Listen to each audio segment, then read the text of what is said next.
teman-teman, kita mulai aja ya. Terima kasih sudah datang bukan datang ya, sebenarnya di rumah masing-masing. Jadi sekarang kita lebih ke studi at home karena adanya coronavirus ini. Karena tren semua pakai Zoom, kita sekarang pakai Zoom juga. Udah ada 70 sekian orang yang ikut, terima kasih. Kali ini Doc Now, kita mau memulai program baru namanya Photographer's Talk. Dan hari ini kita akan diisi oleh Kurniadi Widodo. Dia kurator G-Fest tahun ini. Dia juga dulu banyak terlibat di kelas pagi Yogyakarta. Dia fotografer juga dan banyak hal-hal lainnya. Nanti tanyakan langsung aja sama Kurniadi Widodo. Kemudian ada Muhammad Fadli, fotografer dengan 1 juta fans. Dia fotografer yang paling banyak dapat assignment di Indonesia saat ini. Jadi kalau mau nanya assignment mungkin nanti pas Q&A bisa langsung ke Fadli. Nah, Doknav sendiri juga merupakan inisiasi dari beberapa fotografer yang punyai pemahaman untuk edukasi. Kita mulai tahun 2016, kita bikin workshop. Saat itu kalau nggak salah di Yogyakarta ya, tahun 2016, di kelas pagi Yogyakarta venue-nya. Dan kemudian berlanjut di Bali tahun 2018. Nah, kebetulan tahun kemarin kita vakum, tahun 2020 kita rencana akan melakukan sesuatu secara fisik, namun karena ada COVID-19 ini, kita lakukan dulu secara online. Nah, minggu depan setelah program Photographer's Talk ini, akan ada program selanjutnya bernama Masterclass Portfolio Review, yang nanti akan diumumkan minggu depan. Jadi stay tune aja, akan ada update-update dari kita melalui Instagram dan kanal sosial media kita. Nah, langsung aja saya serahkan diskusinya langsung ke Wit ya, yang akan bawakan materi langsung.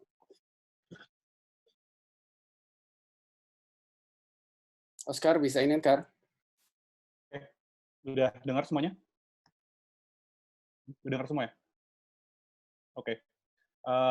Sekali lagi terima kasih teman-teman udah menyempatkan waktu buat ikutan sharing Doknel malam ini. Kita tahu malam ini banyak banget acara-acara sharing lewat Zoom, jadi sekali lagi terima kasih. Seperti yang udah sampaikan di poster, malam ini kita mau coba sedikit sharing soal personal project karena kayaknya di masa-masa sekarang jadi banyak yang mulai jadi kayak ngobrol-ngobrol, mikir-mikir bisa bikin apa ya selama masa isolasi gara-gara COVID ini gitu. Dan akhirnya kemarin kita kepikiran untuk kita untuk mulai semacam sebelum tadi yang dibilang Roni kita mau bikin acara, kita akan mulai untuk bikin public sharing dulu gitu. Malam ini saya mau sharing 2 personal project yang pernah saya kerjain. Kesannya kayak 2 dari personal project kayak banyak ya, padahal yang udah pernah dikerjainnya cuma itu doang sebetulnya.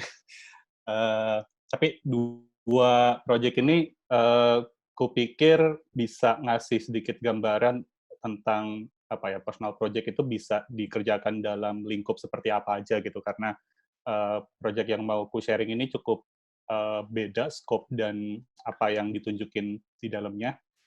Jadi mudah-mudahan nanti dari 2 project yang ku sharing ini juga nanti tentu saja habisnya ada Fadli, kita bisa kayak melihat personal project bisa kayak gitu-gitu aja ya.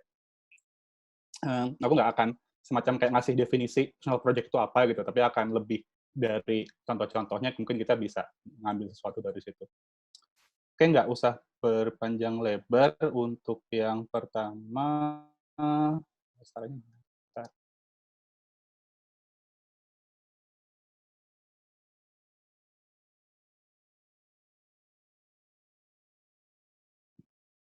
kelihatan semua ya? Oke. Untuk yang project pertama yang mau ku sharing, judulnya Surat untuk Bapak. Ini dibikin tahun 2016. Ini mungkin adalah personal project pertama yang ku selesaikan. Latar belakangnya tahun 2008, bapakku meninggal. Bapakku adalah orang yang ada di foto ini. Dia pada saat itu nggak sakit apa-apa sebetulnya. Dia meninggal mendadak. Bapakku pensiunan pegawai negeri dan kalau pagi-pagi ini adalah pemandangan yang sering banget ku lihat sehari-hari. Jadi kalau aku bangun pagi, biasanya bapakku udah nyiramin tanaman di depan rumah kayak gini gitu. Jadi ini satu foto yang kebetulan aku punya, tapi eh, apa namanya, pada saat itu belum belum terpikir untuk dibikin jadi project, tapi ternyata ada satu momen yang eh, menjadikan foto ini jadi kayak, oh iya, ini sesuatu yang penting bagiku, dan ada satu yang mengganjal yang aku kayaknya ngerasa perlu untuk bikin sesuatu dari ini gitu. Ya, jadi kayak yang aku bilang tadi, bapakku meninggal secara mendadak. Paginya dia masih nyiramin tanaman seperti ini, dan terus kayak mengeluh dadanya sakit, terus kolaps, dan siangnya langsung meninggal tanpa ada ini apapun gitu, tanpa ada sakit apapun sebelumnya. Uh, Pada saat itu aku nggak ngerasa apa ya, karena saking mendadaknya aku bahkan nggak sempat ngerasa kayak sedih, lebih kayak, oh oke, sekarang aku nggak punya bapak gitu, so what's next gitu. Malah banyakkan hal-hal logistik yang dipikirin. Tapi baru kerasa kayak mulai ada rasa kehilangan itu baru mungkin bisa dibilang berminggu-minggu atau bahkan berbulan-bulan setelahnya, karena seseorang yang biasanya tiap hari ada, ini sekarang tiba-tiba udah nggak ada aja gitu aja gitu. Dan dari situ aku baru kemudian sadar, aku ternyata tidak sekenal itu juga dengan almarhum bapakku gitu. Orang yang pada saat itu aku umur berapa ya? Bapakku meninggal 28, berarti aku umur 23, 23 tahun mengenal beliau, tapi ternyata aku nggak sekenal itu juga. Dari situ aku kemudian kepikiran, oke, kalau orangnya udah nggak ada, bisa nggak ya ada satu cara yang kugunakan untuk lebih bisa mengenal beliau gitu. Karena memang pada saat itu aku udah tertarik dengan fotografi, aku terpikir, oke, aku akan mencoba melakukan proyek fotografi yang bercerita tentang relasiku dengan bapakku, almarhum bapakku gitu. Nah, pada saat itu belum tahu ininya akan seperti apa, hasilnya akan seperti apa, tapi mungkin sisi sentimentalku pada saat itu ngerasa bahwa apa ya, hal terakhir yang dia pegang sebelum dia meninggal, hal terakhir yang dia urusin itu adalah tanaman-tanaman itu, yang kemudian menjadikanku setiap kali pulang atau pergi dari rumah, masuk pekarangan, ketika melihat tanaman-tanaman itu akan otomatis langsung keinget dengan beliau gitu. Jadi aku mulai dari situ, ya itu aja dulu yang aku fotoin. Aku mencoba untuk apa ya istilahnya, memotret mereka secara dekat. Karena kemudian satu hal yang aku ingat adalah walaupun aku masih sering serumah dengan bapakku pada saat itu, tapi aku malah cukup jarang ngobrol dengan beliau gitu. Sementara bapakku tiap hari masih nyiramin tanaman-tanaman ini, sehingga ironisnya adalah mungkin di akhir masa hidupnya dia lebih banyak berkomunikasi dengan tanaman-tanaman ini gitu ketimbang dengan aku.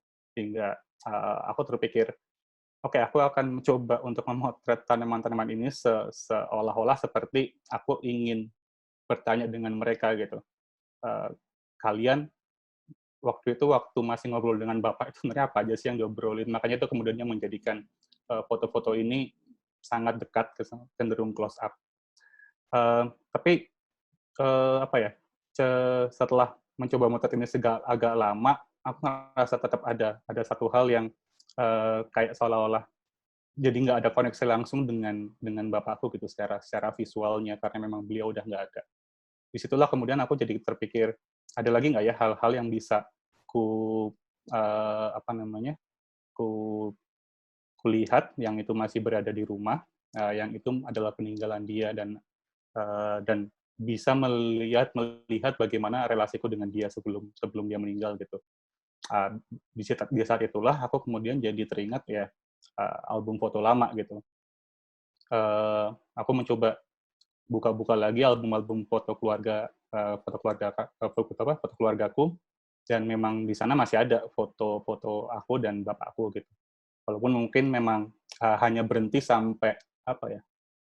Mungkin aku sampai SD gitu, habis itu nggak terlalu ada foto-foto yang dicetak. Cuman kemudian yang menurutku menarik ketika aku melihat foto-foto lama itu, justru malah jadi ada tampak bagaimana aku masih dekat dengan dia gitu ketika masih kecil. Satu hal yang semakin dewasa kayaknya semakin semakin hilang kedekatan itu gitu. Dari situ kemudian timbul gagasan untuk menjuxtaposisikan dua hal itu. Aku mencoba memilih foto-foto dari album keluargaku yang menunjukkan kedekatanku dengan bapakku ketika masih kecil, untuk kukontraskan dengan foto-foto tanaman ini. Gitu. Jadi itu bapakku lagi ngendong aku. Itu dulu bapakku suka banget ngasih durian. Aku sejak kecil aku makan durian. Jadi salah satu prakteknya pada saat itu berkembang dari kemudian motret tanaman, kemudian untuk mencoba melihat bagaimana dua jenis foto ini bisa saling berkomunikasi gitu. Dan kebetulan juga aku ketika motret yang tanaman-tanaman itu aku memang ingin mengambilnya secara BW karena untuk memfokuskan ke tanamannya aja tanpa ada unsur-unsur lain yang mengganggu perhatian. Dan ternyata ketika dikontraskan dengan foto-foto lama ini, kupikir cukup bekerja gitu. Berlanjut terus, aku tetap masih motret tanaman terus sambil masang-masang dengan foto-foto lama itu. Ini semuanya di pekarangan rumahku. Ini mungkin jadi sangat relevan dengan kondisi sekarang ya, karena ini kayak contoh proyek yang bisa dikerjain dalam lingkungan rumah gitu jadi.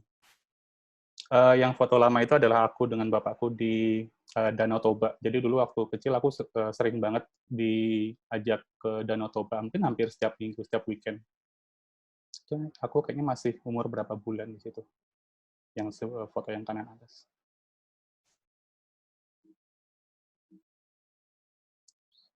Ini lagi, ini juga masih di Danau Toba.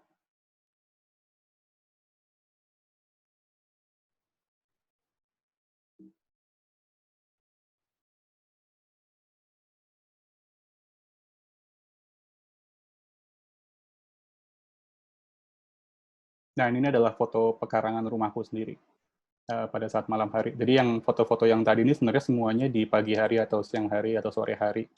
Untuk yang ini, aku nggak tahu kenapa pada saat itu hujan dan aku ngerasa kayak mungkin baru ingat papaku apa gimana, terus aku motret ini dan memilih menggunakan flash. Tapi pada dasarnya prinsipnya seperti itu sih. Aku kemudian melihat foto-foto itu tuh jadi apa ya? Menurutku kemudian dua jenis foto yang ada di sini tuh jadi kontras antara yang foto-foto tanaman adalah representasi dari kejauhanku dengan almarhum bapakku, sementara yang di foto-foto yang di album keluarga adalah ketika aku masih dekat dengan beliau gitu. Jadi ketika itu kutabrakkan semacam ya aku menyadari apa yang aku kehilangan, dan mungkin bagiku ini adalah cara untuk apa sih ya, kayak semacam closure gitu, karena dulu pada saat itu kayak ya setiap kali pulang, setiap kali pergi dari keluar rumah itu masih ngeliat ini, masih ingat terus, sehingga bagiku cara untuk memotret tanaman-tanaman ini juga adalah cara untuk kayak menyelesaikan itu gitu. Sebenarnya di project ini ada satu unsur lagi yang di luar fotoku sendiri dan foto lama ini, yaitu adalah surat, tapi mungkin nggak akan ku jelasin terlalu jauh di sini. Nanti ada satu contoh foto, tapi nanti di slide-slide berikutnya akan kutunjukin. Ini karena waktu kita tidak terlalu panjang, mungkin aku akan sharing secara cepat aja. Mungkin nanti kalau misalnya teman-teman ada yang tertarik untuk tahu lebih jauh, kita bisa ngobrolin di sisi diskusi. Itu proyek pertama aku tentang itu. Kemudian proyek kedua yang pengen aku share adalah ini yang masih kukerjakan sampai sekarang, Towards New Landscapes. Mungkin beberapa teman juga ada yang pernah melihat ini sebelumnya. Proyek ini ku mulai sekitar tahun berapa ya? Antara 2017 akhir atau 2018 awal, aku agak lupa tepatnya. Ini dulu sebetulnya bermula dari obrolan nggak sengaja ketika aku waktu itu sedang di Bali, baru dikasih proyek sama Bos Fadli. Kami kemudian di satu satu kesempatan itu ngobrol-ngobrol sama temen, dan aku lupa gimana tepatnya, tapi pada saat itu obrolannya itu sampai ke soal gimana di Bali di satu tempat itu si temenku tuh ngelihat ada tempat-tempat selfie gitu yang menurut dia cukup banyak dan baru di situ. Dan gara-gara itu aku jadi ingat itu kok kayak dari deskripsi yang dia bilang itu persis kayak yang ada di Jogja, karena di Jogja pada saat tahun segitu itu udah banyak banget.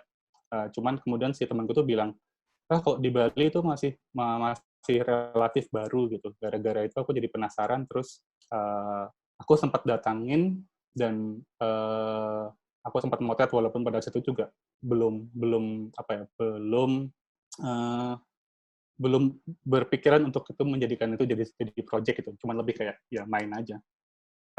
Tapi di saat yang kurang lebih bersamaan juga aku sempat lihat satu postingan di Facebook yang isinya itu kayak semacam apa sih, yang tipe postingan kayak 50 tempat yang harus kamu kunjungi selama di Jogja gitu-gitu. Tapi yang menarik adalah foto-foto dari lokasi-lokasi itu yang ditunjukin adalah foto-foto semacam ini. Jadi bukan lagi kayak ke mana, ke Borobudur, ke Prambanan atau ke Parangtritis gitu, tapi justru tempat-tempat selfie ini yang kemudian jadi kayak seolah-olah tujuan wisata yang ini kamu harus datang ke sini nih gitu. Dan bisa dilihat, ini aku capture dari Facebook, yang ngelihat dan komen banyak banget, yang like sampai 26.000 gitu. Aku gara-gara ini kemudian jadi apa ya, berpikir mungkin awalnya ngelihat foto-foto kayak gini lebih kayak lucu dan ada kesan kayak apa ya, campy, norak gitu. Tapi kemudian aku berpikir eh, ini tuh sebetulnya fotografi juga kan sebetulnya, karena di saat-saat itu aku juga kebetulan baru baru cukup seneng ngamatin foto-foto yang tidak dibuat oleh fotografer gitu, tapi foto-foto yang dibikin oleh orang awam, dan apa yang bisa diambil atau bisa dilihat dari dia gitu. Terus aku kemudian mencoba melihat fenomena ini, terus memikirkan ini mengingatkanku akan apa ya foto-foto kayak gini gitu. Dan kemudian aku jadi teringat bahwa prinsip kerja dari foto-foto ini sebenarnya sangat mirip dengan jenis fotografi yang udah ada sebelumnya. Teman-teman juga pernah lihat kayak gini. Itu foto-foto yang biasanya bisa ditemukan di satu pos yang nunjukin tempat-tempat wisata yang ada di Indonesia gitu. Dan foto-foto semacam ini kan sebetulnya bahkan seringkali dia sampai konstruksi pemikiran atau bayangan di kepala kita tentang satu tempat gitu. Kalau misalnya kita suruh membayangkan foto Bromo gitu, mungkin yang paling pertama kali keinget ya foto dengan komposisi seperti yang di kanan ini gitu. Bromo itu adalah di kepala kita image-nya seperti itu, walaupun ada angle-angle lain untuk memotret Bromo sebetulnya. Tapi karena banyaknya foto-foto semacam ini dan pada sejarahnya cukup panjang, mungkin aku nggak akan terlalu panjang lebar di sini. Tapi foto-foto seperti ini banyak digunakan untuk kepentingan pariwisata sejak era Orde Baru. Tapi kan prinsip bagaimana foto ini bekerja bisa dibilang sangat mirip dengan foto-foto yang ini. Dalam artian orang lihatnya jadi tertarik untuk datang.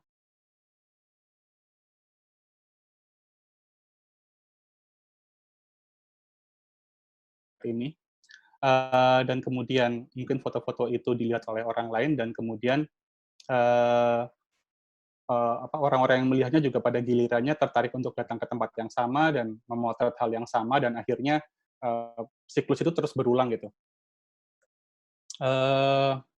Jadi walaupun secara visualnya sangat beda, tapi kupikir pola yang timbul darinya itu sangat sama. Di situlah aku kemudian jadi sadar, memang fotografi pariwisata itu sesuatu yang apa ya, dua hal yang saling terkait erat, dan tapi satu hal yang aku bukan temukan sih, yang aku sadari jenis-jenis foto semacam ini sangat tidak terlepas dari keberadaan media sosial, karena persebarannya jadi sangat jauh, sangat lebih luas ketimbang ketimbang jenis foto yang seperti ini gitu. seperti yang kita bisa lihat ini kayak persebarannya bisa puluhan ribu gitu. Jadi kemudian aku terpikir, oh ya, satu contoh yang sangat tentang bagaimana fotografi itu benar-benar bisa sampai mengubah eh, satu aspek dalam kehidupan kita gitu. Dalam hal ini adalah pariwisata. Aku ngerasa apa yang bisa disebut sebagai objek wisata sekarang bisa dengan sangat mudah dikonstruksi, direplikasi, dan kemudian bisa sangat sangat dengan cepat mudah, dengan sangat mudah menyebar kemana-mana dan mengubah cara pandang setidaknya sebagian dari kita tentang apa sih objek wisata itu. Karena cukup banyak tempat-tempat yang kemudian bermunculan hal-hal semacam ini itu sebetulnya tempatnya dalam tanda kutip biasa gitu. Jadi bukan kayak yang tempatnya wow gitu. Tempatnya memang sangat cantik. Banyak tempatnya biasa, tapi kemudian karena ditambahin hal-hal semacam ini, dia jadi kayak seolah-olah jadi tujuan wisata. Dan dari situlah kemudian aku coba setiap kali pergi kemana gitu, aku tanya dengan teman yang ada di sana, ada tempat-tempat selfie gitu nggak dekat-dekat sini gitu. Dan pelan-pelan gue kumpulin, dan sampai sekarang ini juga masih berjalan. Ini mungkin dua foto terawal dari project ini yang ini dua-duanya aku bikin di Bali. Di kiri di Danau Tamblingan. Ini yang tadi aku sempat bilang temanku ngomong bahwa di satu tempat ada selfie spot gitu. Ya ini aku waktu itu datang ke sini gitu. Dan ini di dekat situ juga ternyata ada satu air terjun kecil yang sebelumnya aku tanya dengan pengurusnya bukan jadi tempat wisata, sebetulnya nggak banyak orang ke sana, tapi setelah dibangun platform itu jadi banyak pengunjung datang ke sana. Di Jogja, di Cangkringan, ini dulunya adalah satu dusun yang kemudian dusunnya musnah karena erupsi Merapi 2010, tapi kemudian oleh oleh penyintas dari desa itu mereka patungan untuk bikin replika dari Stonehenge ini. Ini ceritanya cukup lucu sih, karena mereka waktu itu pada dasarnya bikin Stonehenge cuman logikanya adalah mereka punya banyak batu sisa erupsi, terus mereka ingin bikin sesuatu yang bisa mendatangkan uang bagi mereka karena penghidupan mereka yang sebelumnya sudah tidak dilakukan lagi karena lahan mereka habis, ternak mereka mati, mereka jadi mati-matian untuk kita bisa survive dengan cara seperti apa. Dan mereka patungan, dan karena mereka punyanya batu, mereka kemudian terpikir objek wisata yang dari batu gitu ya, termnya Stonehenge. Mereka bikin itu. Kadang-kadang aku juga bikin semacam foto ini kayak still life yang kuperlakukan seperti potret gitu dari tempat-tempat itu, karena sisi instalatif dari objek-objek ini kadang-kadang sangat-sangat absurd, tapi juga ada satu estetika sendiri juga sih yang kutemukan di situ. Yang kanan atas di Bali, kiri itu di Palembang. Ini di Bali juga, di tengah sawah. Yang kiri atas di Jogja, di Gumuk Pasir. Ini di Pekanbaru, waktu itu kebetulan baru dengan beberapa teman baru bikin workshop di sana, terus ternyata di Pekanbaru pun udah ada, dan bahkan ini benar-benar baru dan cukup masif. Di beberapa tempat kadang-kadang ada keunikan kayak ini aku baru pertama kali lihat ada kincir angin, tapi terus di atasnya jadi ada kubah, kayak kubah masjid gitu. Jadi akulturasi arsitektur. Di Malang, ini juga salah satu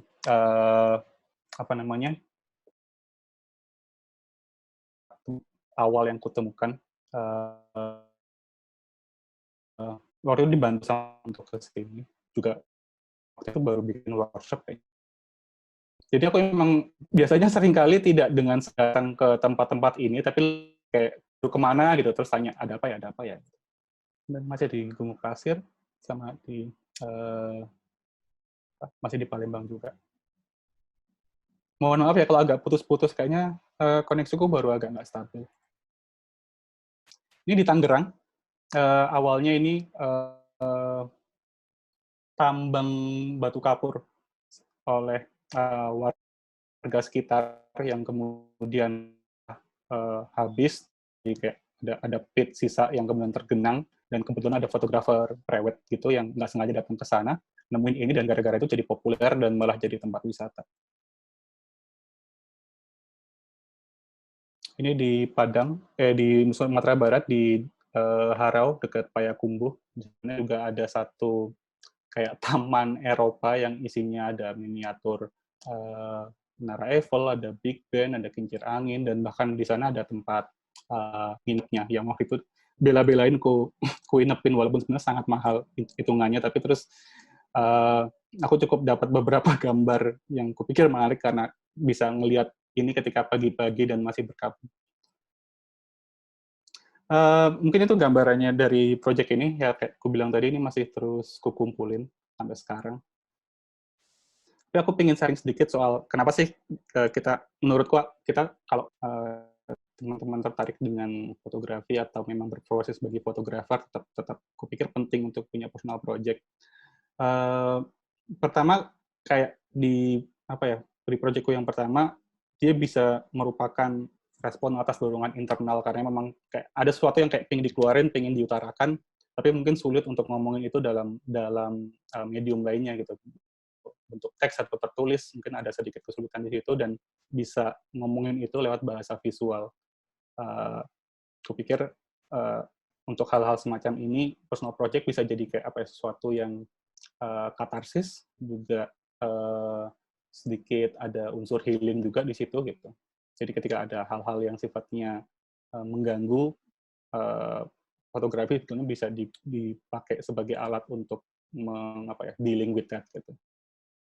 Tapi juga menurutku bikin personal project bisa memenuhi rasa keingintahuan kita akan satu isu atau fenomena. Ini contohnya tadi yang tentang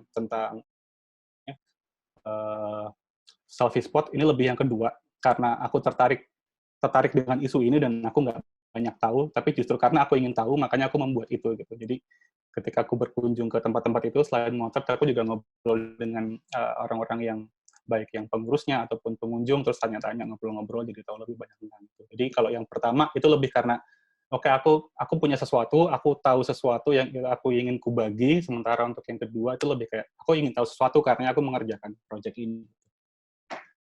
Kemudian bisa juga jadi rekaman alternatif, karena nggak semua orang mungkin tahu tentang hal itu, dan kalau teman-teman tahu banyak tentang itu, malah itu bisa jadi sesuatu yang bisa di-share berupa project foto. Kemudian dia bisa melatih pendekatan artistik. Ini kupikir penting karena fotografer kupikir tidak bisa hanya mengandalkan satu jenis gaya memotret saja, karena apa yang bisa kita sampaikan mungkin bisa jadi sangat terbatas kalau kita cuma tahu gaya memotret gitu. Sementara kalau kita ngandelin ketika pas baru ada assignment atau baru ada komisi dari klien, mungkin kita udah dapat brief yang kita harus memotret dengan cara seperti itu. Jadi kita mungkin tidak sebebas itu dalam bikin pendekatan baru gitu. Nah, bikin personal project bisa jadi cara untuk mencoba hal-hal yang sebelumnya kepikiran, kayaknya kalau mau ngomongin ini pakai cara kayak gini menarik juga nih gitu. Jadi itu personal project bisa dipakai buat wadah eksperimen. Dan tentu saja ya tergantung outletnya, kita bisa nggak menutup kemungkinan bisa dapat pemasukan dari situ juga gitu. Walaupun aku menaruh poin ini paling akhir karena menurutku personal project tetap harus datangnya dari diri sih. Jadi nggak kemudian karena aku pingin dapat duit gitu. Karena terus biasanya akan mungkin nanti kita bisa mendiskusikan itulah. Aku pikir dorongan terbesar harus dari diri sih. Kemudian juga mungkin salah satu yang paling tanyain juga nanti bisa didiskusi lebih lanjut. Kalau udah bikin personal project terus bisa diapain aja sih gitu. Aku mungkin mau sharing beberapa hal yang pernah aku bikin yang itu semuanya dari personal project ini. Ini untuk yang project surat untuk Bapak itu pernah dijadikan buku. Ini aku bikin secara kolektif sama Aji Susanto Anam dan Ari Furkon. Dan ini sempat kami distribusikan ke banyak tempat, termasuk karena bantuan beberapa orang bisa sampai ke tempat-tempat yang bahkan aku sendiri juga belum ke sana gitu. Jadi ada art book fair di Sydney, Tokyo, Amsterdam, dan beberapa tempat lain. Jadi sangat mungkin bahkan project yang sangat personal kayak gitu bisa menjangkau publik yang lebih luas. Aku kayaknya udah hampir habis, jadi aku akan cepat aja. Sebelumnya juga aku pernah pameran tunggal, ini pameran tunggalku yang terakhir 2019 di Jogja. Ini masih dari proyek yang sama, Surat untuk Bapak, cuman sekarang formatnya karena untuk pameran, jadi ada perubahan yang foto-foto yang di album itu ya kemudian juga tetap bukan di album ketimbang di cetak seperti ini. Kemudian juga karya yang Towards New Landscape juga sudah pernah dipamerkan kebetulan di Jeepfest tahun lalu, dan kebetulan aku waktu itu dapat tempatnya di Taman Menteng di ruang publik yang terbuka dan orang-orang bisa masuk dengan bebas, dan aku sempat nemuin momen ini yang kupikir jadi agak ironis juga sih, kayak jadi prosesnya berulang terus gitu.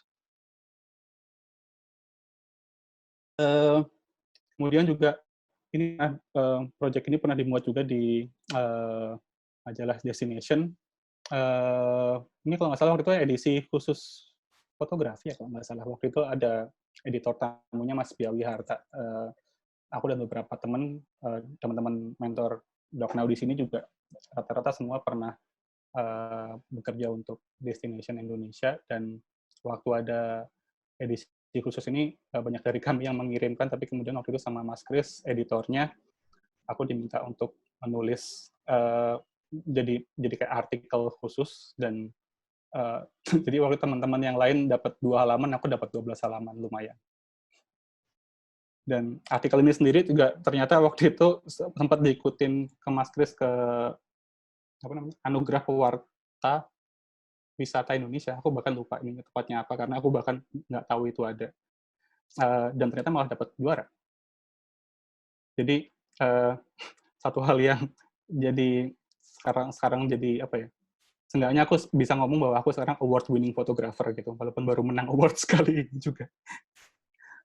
Tapi apa ya?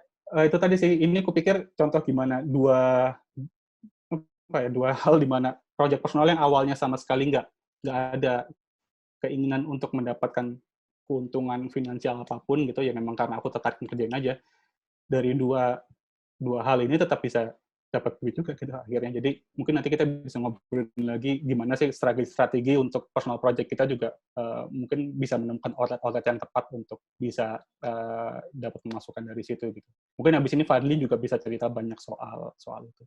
Mungkin dari aku itu dulu karena ini kayaknya waktunya juga udah over. Makasih teman-teman udah nyimak. Habis ini aku serahin lagi ke Roni, Bah. Thank you.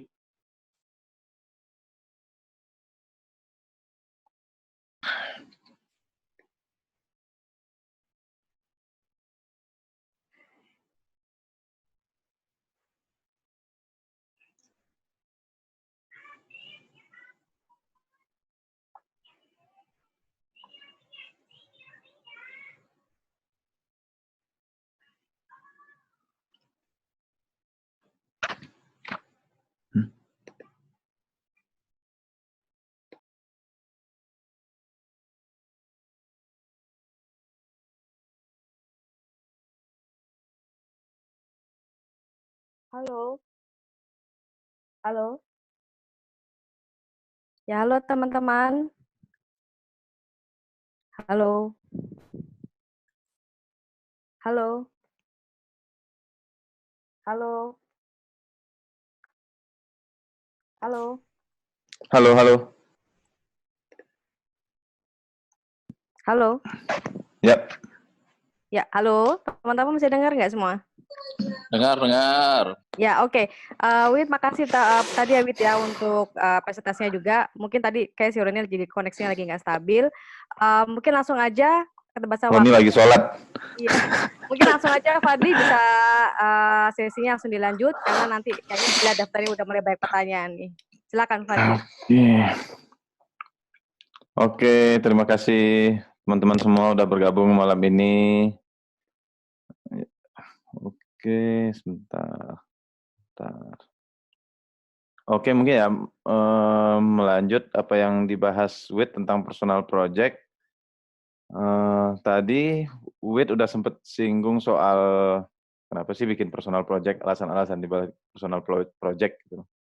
Kayaknya sebetulnya udah nggak banyak yang perlu ditambahin selain nambahin contoh-contoh. Jadi kita mungkin langsung ke foto-foto aja sih. Bentar, sambil lihat foto ya. Hmm, eh, loh,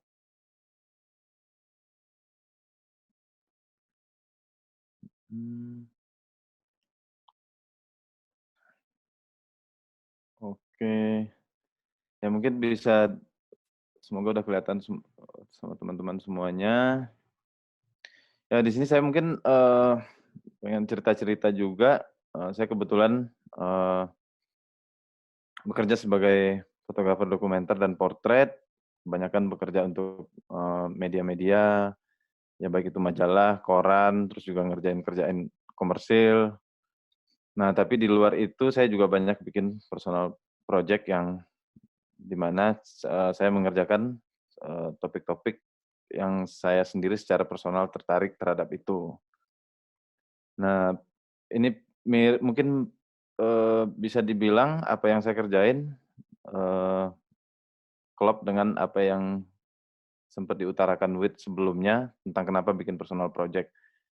Saya tadi sempat screenshot, aduh di mana ya? Nggak ketemu.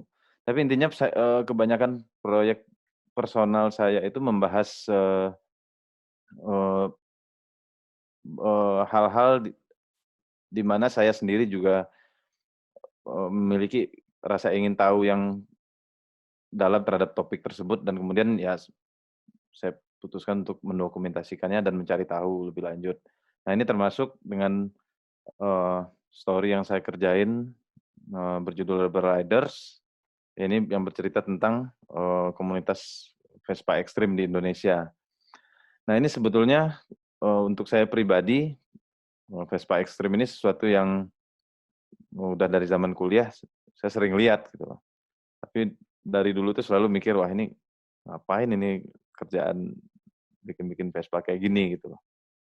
Nah, tapi kemudian ya itu udah lama banget. Pada tahun 2016 saya sempat ikut masterclass kayak semacam workshop yang dibikin oleh Obscura Festival di Penang, Malaysia. Terus saya diharuskan untuk bikin project gitu. Kira-kira bikin apa ya?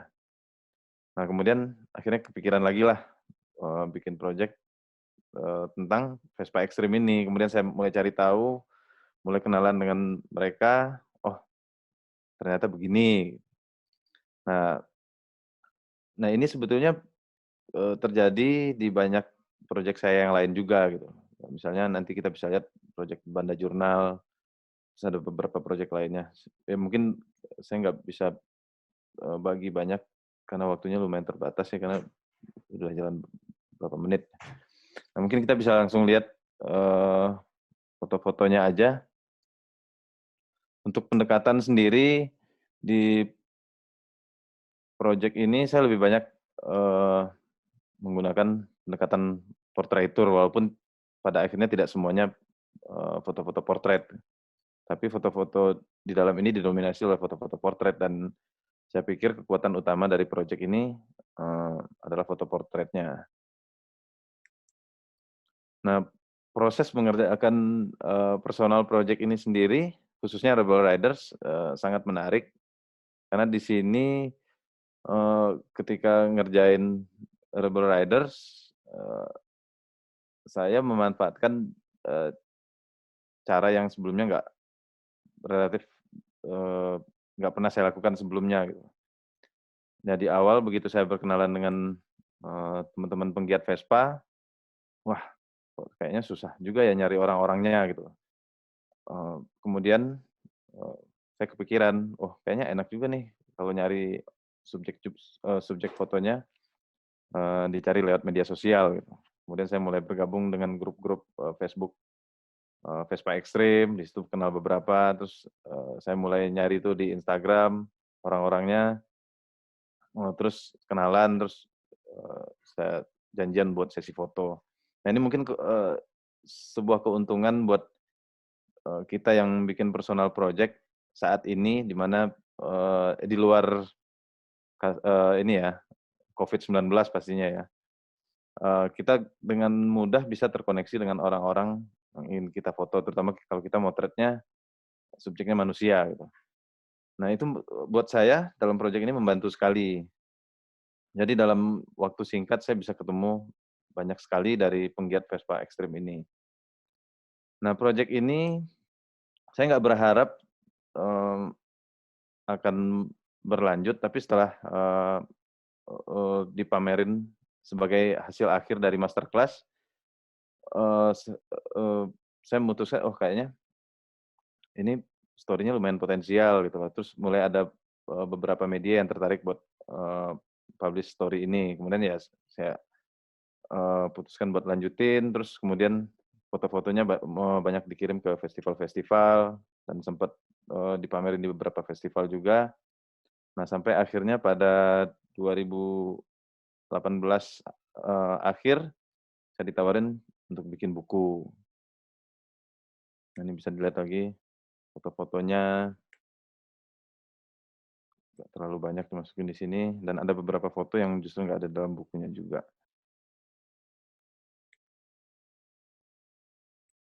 Nah, mungkin bisa ditambahin dikit kayak yang dibilang Wit tadi, ya personal project bisa buat apa aja sih, ya bisa dipamerin di festival foto, terus bisa bikin buku, terus tentunya juga dijual ke media-media. Nanti ya di akhir slide akan ada beberapa contoh publikasi project ini di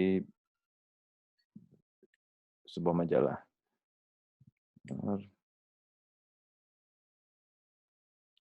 Nah, untuk style fotonya sendiri dalam proyek ini memang ya bisa dilihat nggak ada yang aneh-aneh sebetulnya. Cenderung difoto seperti apa adanya sebetulnya. Ya kecuali yang portrait, di mana rata-rata itu adalah di staging, orangnya diminta berpose, jadi lebih mirip kayak kolaborasi antara saya dengan subjek-subjek.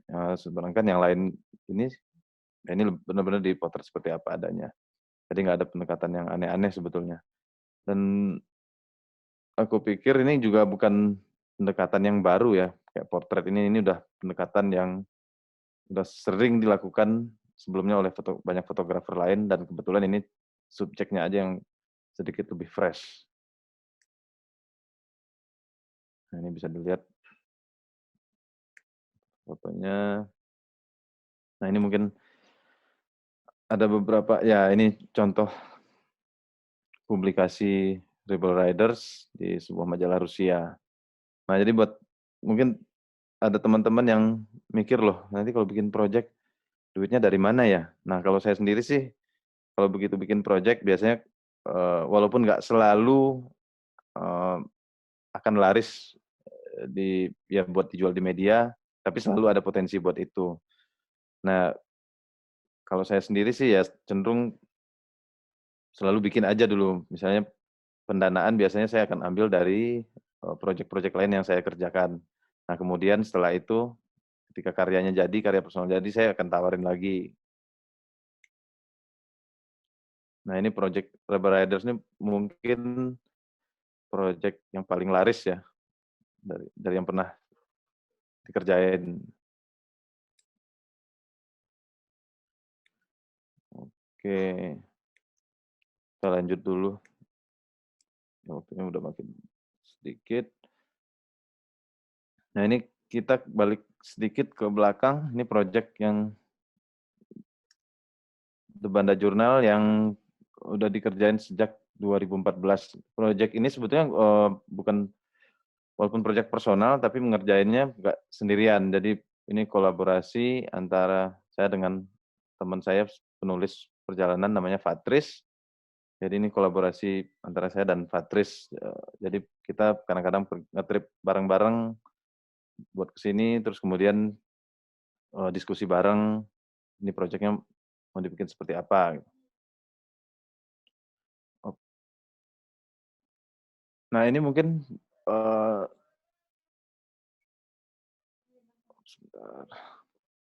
awal ketertarikan saya dengan Kepulauan Banda, yaitu sebetulnya udah lama. Saya kebetulan suka baca sejarah, dan salah satu sejarah yang saya tertarik itu adalah sejarah kolonialisme di Indonesia. Dan itu nggak ada tempat lain yang artinya sama dengan pulau-pulau rempah di Kepulauan Maluku. Nah itu pada awalnya yang dari dasar. Fadli, Yep, ya. sebentar. Slide-nya nggak keluar, cuma thumbnail semua. Lah, bentar. Thumbnail semua. Udah belum? Belum sama, masih nggak keluar. Tunggu. Dimatiin dulu ya. Bentar.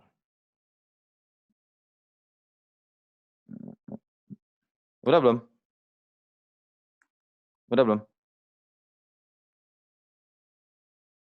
Halo? Belum. Bentar. Ya mungkin lanjut sambil cerita-cerita.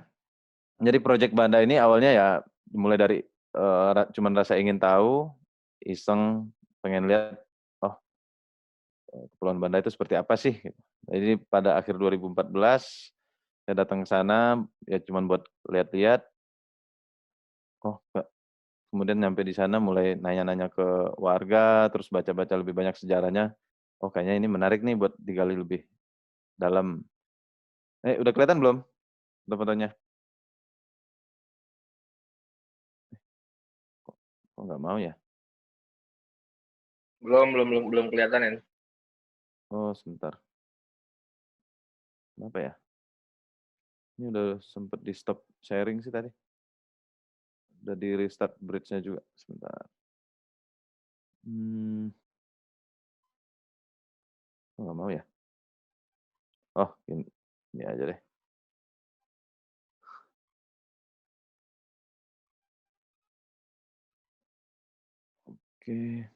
Oke, kita coba lagi.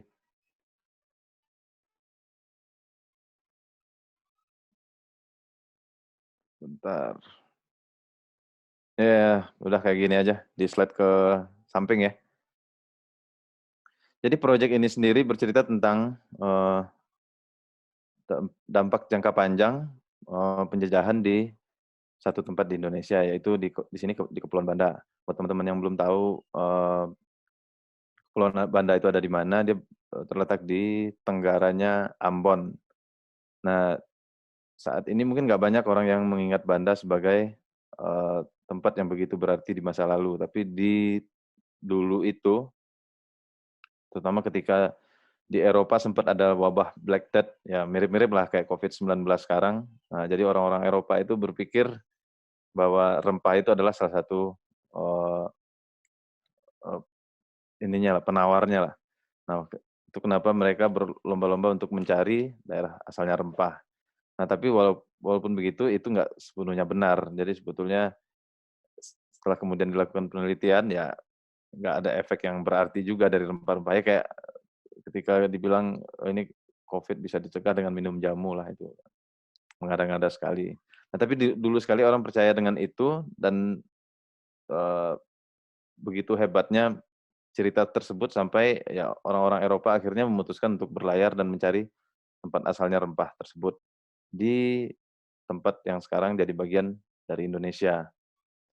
Nah, ketika orang-orang Eropa sampai di sana, mereka mencoba memonopoli perdagangan pala yang dulunya dilakukan oleh orang-orang Arab dan Cina yang sudah lebih duluan berdagang dengan orang-orang di Banda.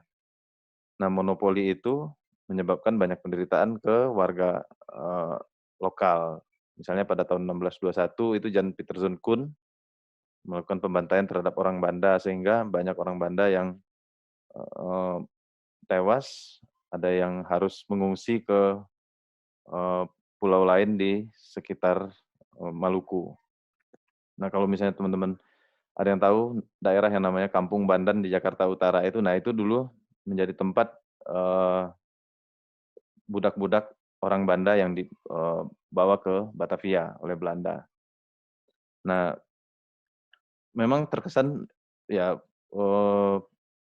kisah dari proyek ini banyak mengambil latar sejarahnya, tapi kalau hasil dari kolaborasi dengan saya dan Fatri sendiri itu memang banyak membahas tentang bagaimana kondisi Banda pada hari ini juga. Nah, mungkin di sini nggak bisa banyak ngeliatin semua fotonya ya. Jadi foto-foto ini sekarang sedang dalam proses dijadikan buku juga. Fotonya lumayan banyak, tapi paling nggak di sini bisa kelihatan lah secara umum proyeknya dan gaya visualnya seperti apa. Nah, ini mungkin bisa dibilang proyek saya yang makan biaya paling banyak dan hasilnya sejauh ini paling sedikit. Nah, tapi buat saya pribadi mengerjakan proyek Banda ini semacam kepuasan sebetulnya, karena ini buat saya juga sebagai ya seperti yang udah dibilang di awal tadi, ini saya juga punya rasa ingin tahu yang besar tentang kisah di Banda ini sendiri gitu. Dan jadi ya ketika mengerjakan proyek ini udah kayak apa ya, memang ada alasan yang kuat dan bukan ya alasan utamanya bukan buat ngejual proyek ini gitu. Saya memang pengen ngerjainnya, dan ya ini ada beberapa proyek saya yang lain yang saya kerjain dengan alasannya seperti ini juga, kayak misalnya yang pernah lihat, mungkin bisa dilihat saja nanti di website, itu ada saya ngerjain proyek tentang kapal Pelni, dan itu juga sebetulnya berakar dari keingintahuan saya tentang perjalanan orang-orang yang menggunakan jalur laut di Indonesia. Nah, ini mungkin bisa dilihat contoh publikasi di majalah Belanda. Oh ya, mungkin foto-fotonya nggak ada di slide ini, tapi selain memotret di Kepulauan Banda sendiri, saya juga menelusuri jejak orang-orang Banda asli yang nenek moyangnya harus kabur dari Banda ketika Jan Pieterszoon Koen melakukan pembantaian terhadap warga lokal di tahun 1621. Jadi saya datang ke Kepulauan Kei, tepatnya di Kei Besar, dan mendatangi satu kampung di sana yang dihuni oleh keturunan orang-orang asli Banda. Nah, ini bisa dilihat contoh publikasi di media Belanda, medianya One World. Jadi proyek ini sejauh ini belum banyak dipublikasi di majalah-majalah yang nggak sebanyak proyek Vespa lah. Oke, mungkin waktunya makin sempit. Nah, itu tadi 2 proyek yang saya pernah bisa dibilang sudah selesai. Nah, di sini mungkin terakhir saya bisa share satu proyek yang sebetulnya ngerjainnya juga nggak terlalu serius, tapi ya lagi-lagi saya punya ketertarikan personal terhadap kisah tersebut, jadi saya putuskan ya kayaknya menarik nih, bikin aja. Gitu. Sebentar, kayak sharing screen-nya macet lagi ya. Sebentar, matiin dulu.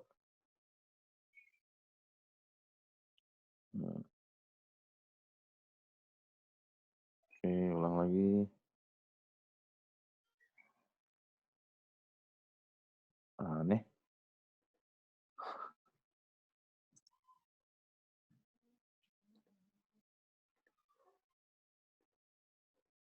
Oke. Kelihatan nggak foto-fotonya? Udah kelihatan nih, kelihatan. Full screen nggak? Full screen, Pak. Oke. Nah, jadi ini sebetulnya proyek iseng-iseng aja, ya, tapi ya bisa dibilang proyek personal juga. Ini sebetulnya saya bikin waktu kebetulan lagi liburan keluarga ke Nepal. Nah, jadi saya jadi keinget dulu ayah itu pernah cerita tentang tentara Gurkha. Nah, jadi begitu di Nepal saya sempat ya jalan-jalan keliling, terus kemudian ngelihat kayak spanduk-spanduk semacam bimbingan belajar masuk SPMB, SMPTN kayak di kita lah. Tapi di sini bimbingan belajar buat jadi Gurkha. Nah, mungkin buat teman-teman yang belum begitu familiar dengan Gurkha itu, ini adalah tentara, ya bisa dibilang kayak semacam tentara bayaran lah, yang dibentuk dulu oleh pemerintah kolonial Inggris, dan mereka merekrut orang-orang Nepal untuk dijadikan serdadu. Nah, proses perekrutan ini sudah dimulai sejak awal abad ke-19 dan masih berlangsung hingga sekarang. Nah, di Nepal itu kondisi ekonomi nggak begitu baik, jadi menjadi Gurkha ini adalah salah satu eee, pilihan menarik buat remaja-remaja di sana. Jadi mayoritas anak-anak lokal begitu tamat SMA, nah banyak sekali yang ingin jadi tentara Gurkha. Ya tujuannya itu untuk memperbaiki nasib keluarganya. Sebentar. Nah, jadi sewaktu bikin project ini, ya karena iseng ya udah, eee, saya langsung aja datengin salah satu tempat bimbelnya, terus nanya, "Oh boleh motret nggak?" Oh terus ternyata dibolehin. Terus setelah tanya-tanya ternyata ada hal yang menarik lagi. Ternyata pada tahun ini diambil pada tahun 2018, pada tahun itu ada rencana dari pemerintah Inggris untuk merekrut, eee,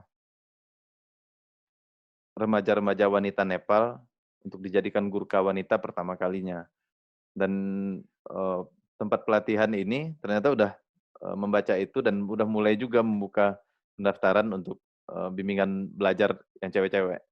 Nah, ini nanti bisa dilihat foto-fotonya. Ini foto ini sebetulnya nggak dikerjakan begitu serius karena dia di sela-sela liburan, di sela santai-santai, ya kadang-kadang pagi-pagi, subuh saya datang ke tempat ini terus motret mereka, dan rata-rata fotonya memang foto-foto latihan, terus foto-foto di tempat, bimbelnya sendiri.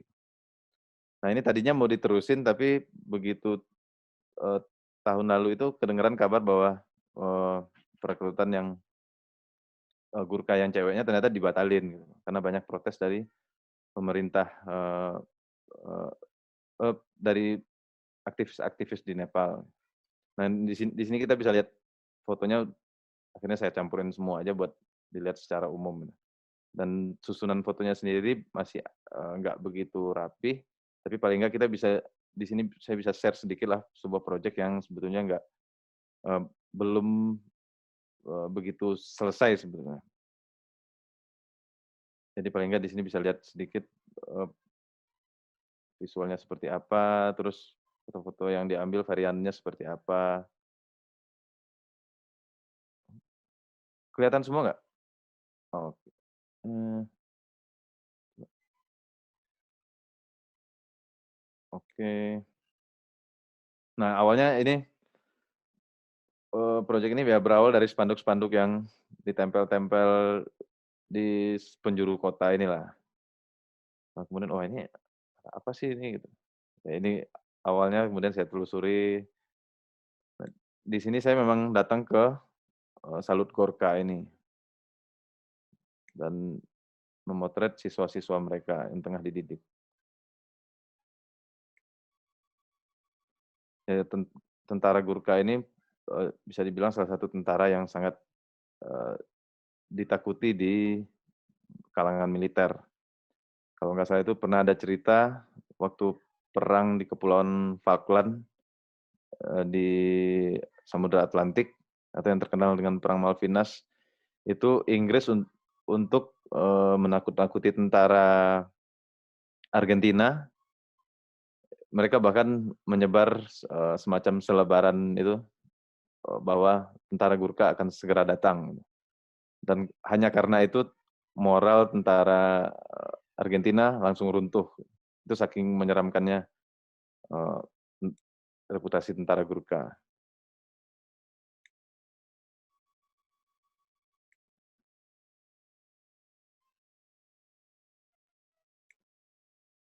Masih kelihatan semua ya fotonya?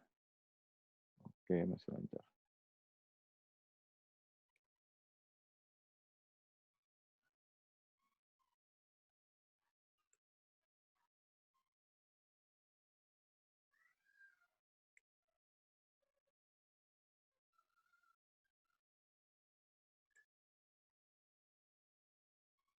Oke.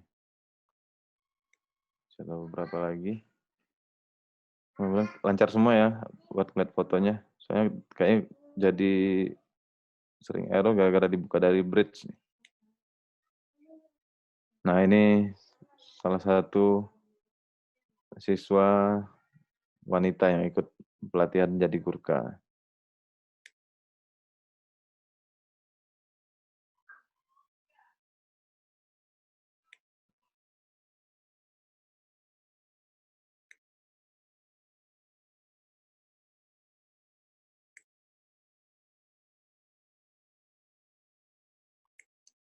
Proyek ini tadinya juga masih mau dilanjut, tapi sayang sekali buat ya sampai sekarang sih belum ada kesempatan buat ke Nepal lagi. Rencananya mau dilanjut tahun ini, tapi situasinya nggak memungkinkan kayaknya.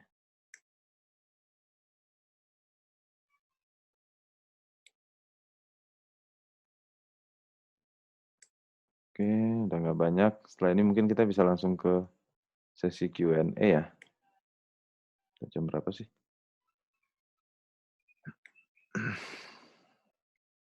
Nah, ini foto-foto yang ditampilin di sini ya bisa dibilang wide edit-nya lah.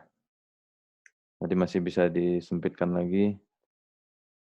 Nah, ini di sini saya juga sempat ngikutin salah satu siswa yang perempuan ke rumahnya, terus ketemu dengan keluarganya, terus motret di rumahnya juga.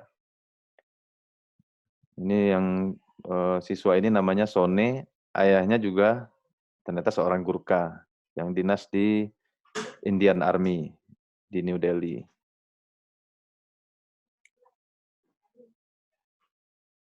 Nah, ini rumah Sone yang dibangun oleh ayahnya yang kerja jadi gurkha.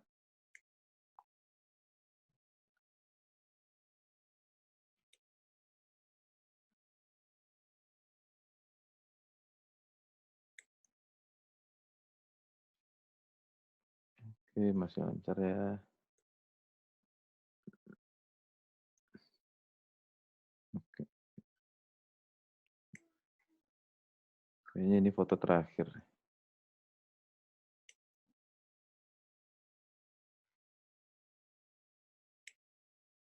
Oke. Ya mungkin karena waktunya udah lewat dari ininya ya. Kita mungkin langsung ke Q&A aja ya. Setelah ini. Ini ada beberapa Balikin pertanyaan lagi kayaknya. ya, balikin lagi ke Balikin lagi dulu ke Roni kayaknya.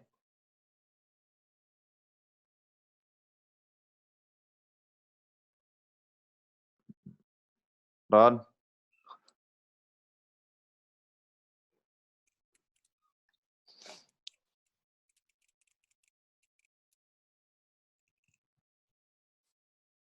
Oke.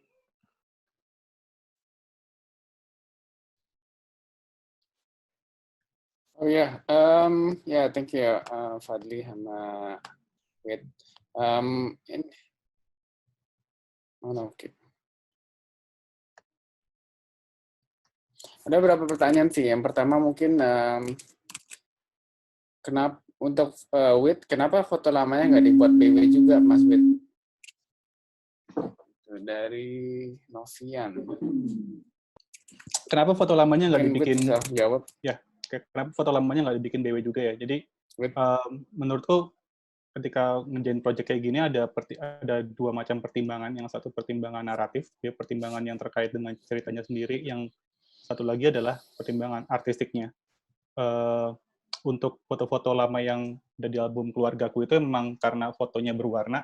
Pertama aku nggak ngerasa itu apa ya, nggak ada alasan lebih untuk itu dihitam putihkan juga gitu.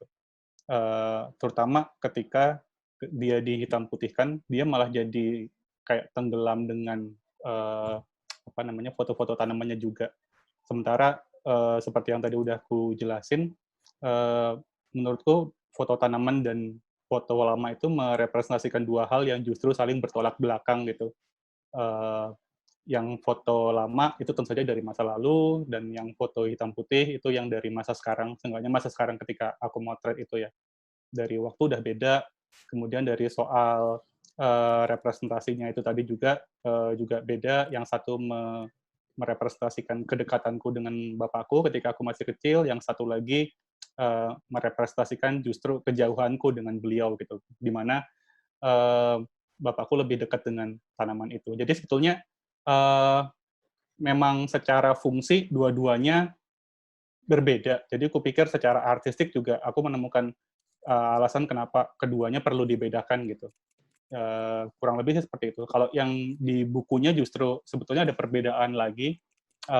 Untuk yang foto tanaman itu semuanya tercetak, sementara untuk yang foto, maksudnya tercetak langsung di bukunya ya.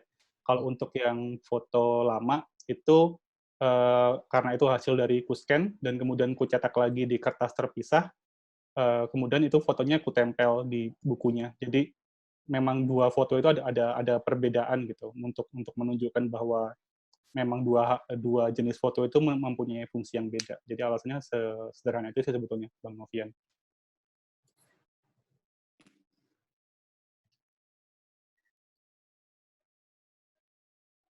Halo.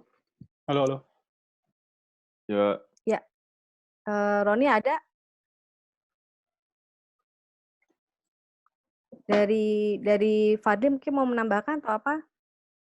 Tadi kayaknya pertanyaannya yang tadi spesifik buat aku sih. Oh ya, buat Wit. Oke. mau Sorry, dibantu, nggak Wit? kebaca. Ya, ada. Phone a friend. Ada lagi? Ron? Roni internetnya ini ya? Ya, kayaknya mungkin Terus koneksinya putus ya? aja, koneksinya. Terus nih Oke. juga Belum bayar dari, tagihan. halo, ya, bisa dengar ya? Yuk. Dari Mbak Lia Syafin, buat berdua, buat Wit sama Fadli juga. Terus bikin buku project kayak gini ada timnya nggak? Terus untuk di bagian kuratorial, desain, atau pembagian lainnya, termasuk juga tahapan memulai project ini kayak gimana gitu. Karena kan tema kita kan tetap on personal project, what now and what's next kayak gitu kan. Mungkin bisa Fadli duluan ya. Tadi kamu jawab duluan. Ya. Coba sekarang Fadli duluan. Pertanyaan Saya dari sempat Mbak baca Lia pertanyaannya Syafin. deh tadi. Oh Ya, iya, dari ini. Mbak Lia Syafin. Ya. Sebetulnya kalau nggak ada tim khusus sih, selain sebetulnya kalau buat aku ketika motret Project Banda itu karena memang sifatnya kolaborasi dengan Patris, tapi di luar itu ketika proyeknya berlangsung nggak ada tim ini sih di luar aku dan Patris. Nah tapi Banda sekarang untuk bukunya saya kebetulan ini kerjasama dengan kolaborasi dengan ada desainer namanya Jordan Marzuki. Nah, untuk kuratorial waktu itu dibantu, memang nggak dikerjakan sendiri, tapi waktu itu dibantu sama Yopi dan juga Wit yang ikut bantuin review foto-foto untuk buku Banda. Nah, untuk tahapan memulai project, kalau aku sih bilang tahapan memulainya dari rasa penasaran ya. Terus dari rasa ketertarikan terhadap satu topik tersebut. Nah, misalnya, dan itu kan pastinya beda-beda buat setiap orang. Kalau aku sih suka tertarik dengan kayak yang hal sejarah. Mungkin teman-teman yang lain ada yang tertariknya dengan isu-isu sosial. Dan itu sebenarnya ya tinggal digali sendiri dan ditanyakan ke diri sendiri, kita tertarik hal-hal seperti apa sih gitu. Nah, biasanya kalau aku sekarang suka kayak, oh ada hal yang sejak kecil memang udah tertarik juga, terus kemudian ketika memotret, oh kayaknya ada yang bisa dilakukan lewat fotografi nih. Kalian gitu sih. Mungkin Wit bisa nambahin. Kalau untuk aku, untuk yang pertanyaan yang buku dulu kali ya. Kalau untuk yang buku yang tadi ku tunjukin itu kebetulan seperti tadi ku sebutin itu memang hasil kolaborasi. Jadi aku punya kolektif namanya Vlog Project. Aku dan Aji Susanto Anom dan Ari Furkon. Itu emang kami bertiga membuat kolektif itu untuk mengeksplorasi buku foto. Pada dasarnya kayak gitu. Buku yang tadi tunjukin di slide itu adalah terbitan pertama kami, dan di situ ya timnya memang kami bertiga itu, dalam artian satu karya itu dibantu editingnya, dibantu penyuntingannya oleh dua yang lain.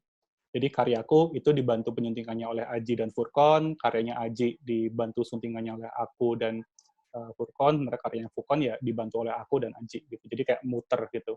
Memang gagasannya seperti itu. Untuk desain kami waktu itu lebih karena nggak punya dana sih sebetulnya, nggak punya duit lebih buat hire desainer, jadi terus desain sendiri. Pinginnya sih untuk kedepannya kalau kami bikin lagi udah mulai bisa pakai desainer, tapi untuk yang kemarin belum. Untuk cetak juga karena kami semuanya melakukan sendiri, kami banyak dibantu oleh satu temen yang udah paham pencetakan. Jadi memang waktu itu benar-benar baru banget. Kami melakukan banyak kesalahan juga gitu, tapi untunglah responnya cukup bagus. Waktu itu kami nyetak itu 500, sekarang kebetulan udah terjual habis. Jadi untuk ininya seperti itu. Mungkin jauh lebih kompleks sih untuk detailnya ya, tapi mungkin nanti kalau ada kesempatan yang lebih detail untuk buku foto bisa lebih detailin. Tapi kurang lebih kayak gitu. Terus tadi pertanyaan yang lainnya apa ya? Yang apa? Tahapannya.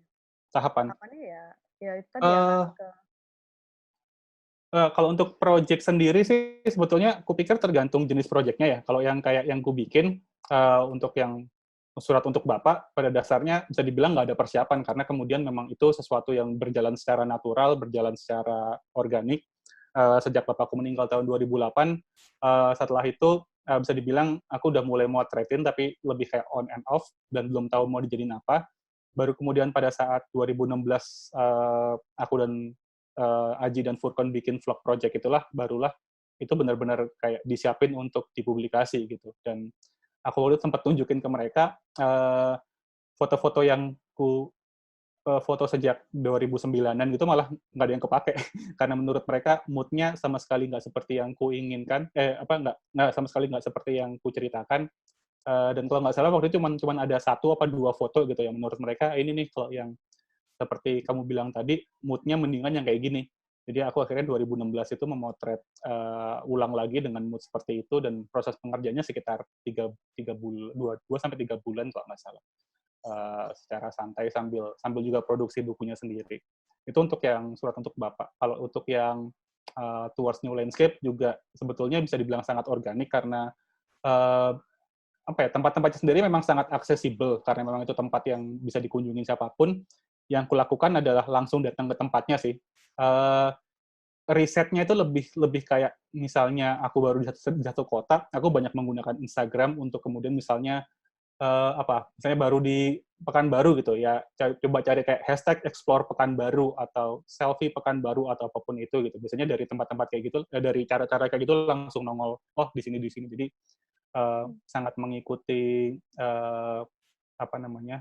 isu yang ingin kuangkat sendiri sih, yang sangat terkait dengan media sosial dan internet. Jadi ya cara aku juga seperti itu. Risetnya bisa dibilang langsung di lapangannya dengan orang-orang yang bisa kutemukan. Dan itu memang akhirnya informasinya jadi sangat beragam. Mungkin nanti ketika karya-karya ini lebih ingin diolah untuk jadi sesuatu yang lebih serius, kayak ingin jadi buku atau pameran atau apapun yang lain, akan dibutuhkan riset tambahan untuk melengkapi data-data yang dibutuhkan gitu. Tapi untuk saat ini karena masih pengumpulan, bisa dibilang sangat organik juga pengerjaan. Tapi ini tentu saja akan sangat beda ketika proyek yang ingin dikerjakan terkait dengan tempat-tempat yang misalnya sulit diakses atau waktunya sempit, misalnya hanya bisa difoto dalam bulan-bulan tertentu atau bahkan dalam hari-hari tertentu gitu. Itu tentunya risetnya sangat beda lagi ya, yang harus jauh hari sebelumnya kita tahu, jadi biar sampai tempatnya nggak sia-sia gitu, oh ternyata salah waktu atau nggak bisa diakses gitu. Mungkin sederhananya kurang lebih kayak gitu sih. Oke. Berarti balik lagi tetap aja ya Wit, yang maksudnya sama Fadi juga curiosity itu juga tetap rasa tertarik duluan, kemudian salah satu kayaknya kalau aku lihat sih lebih ke ada satu emang mau nggak mau entah mungkin proyeknya masih setengah atau nggak mungkin udah mau selesai atau apa, tetap juga harus di-share ke butuh mata orang ketiga juga gitu ya. Tadi kan kalau dari Wit sama Fadi juga mungkin bisa di-share ke sama temannya juga gitu. Mungkin juga kalau buat teman-teman di sini yang punya personal project, tadi juga lanjutin yang Wit bilang gitu, ketika personal project-nya mau diseriusin, apakah mau jadi pameran atau jadi buku, tetap aja perlu ada riset tambahan gitu, untuk end product-nya. Tadi nyambung lagi Wit yang tadi Wit kan ngomong soal Towards New Landscape. Ini nyambung ada pertanyaan berikutnya dari Mbak Amalia nih. Towards New Landscape itu bisa dibilang meta fotografi atau enggak tuh Mas Wit? Itu pertanyaan dari Mbak Amalia. Metafoto, aku mungkin sebenarnya sejujurnya aku menghindari istilah-istilah yang aku sendiri tidak bisa tahu secara tepat penggunaannya. Tapi kalau aku dengar metafotografi, aku mengartikannya fotografi tentang fotografi gitu.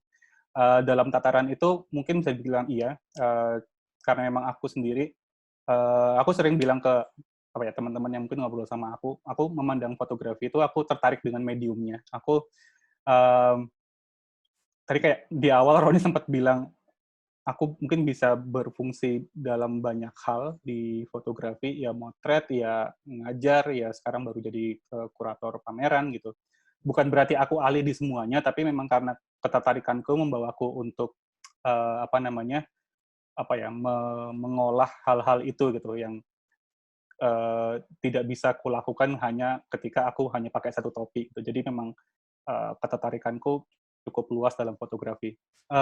Tapi mungkin kalau aku pribadi mungkin belakangan ini bisa melihat bahwa enggaknya di 2 proyekku yang tadi aja, yang Towards New Landscape sama Surat untuk Bapak, itu sebenarnya dua-duanya mengandung unsur fotografi vernakuler karena di proyek yang Surat untuk Bapak itu ada penggunaan foto-foto keluarga, foto-foto lama yang itu dibuat kebanyakan oleh ibuku.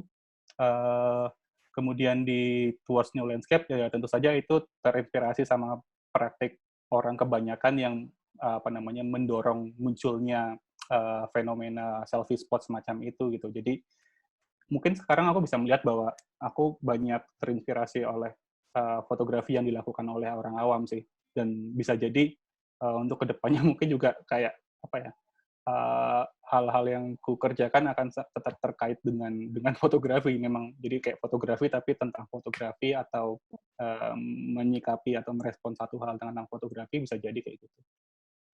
Oke.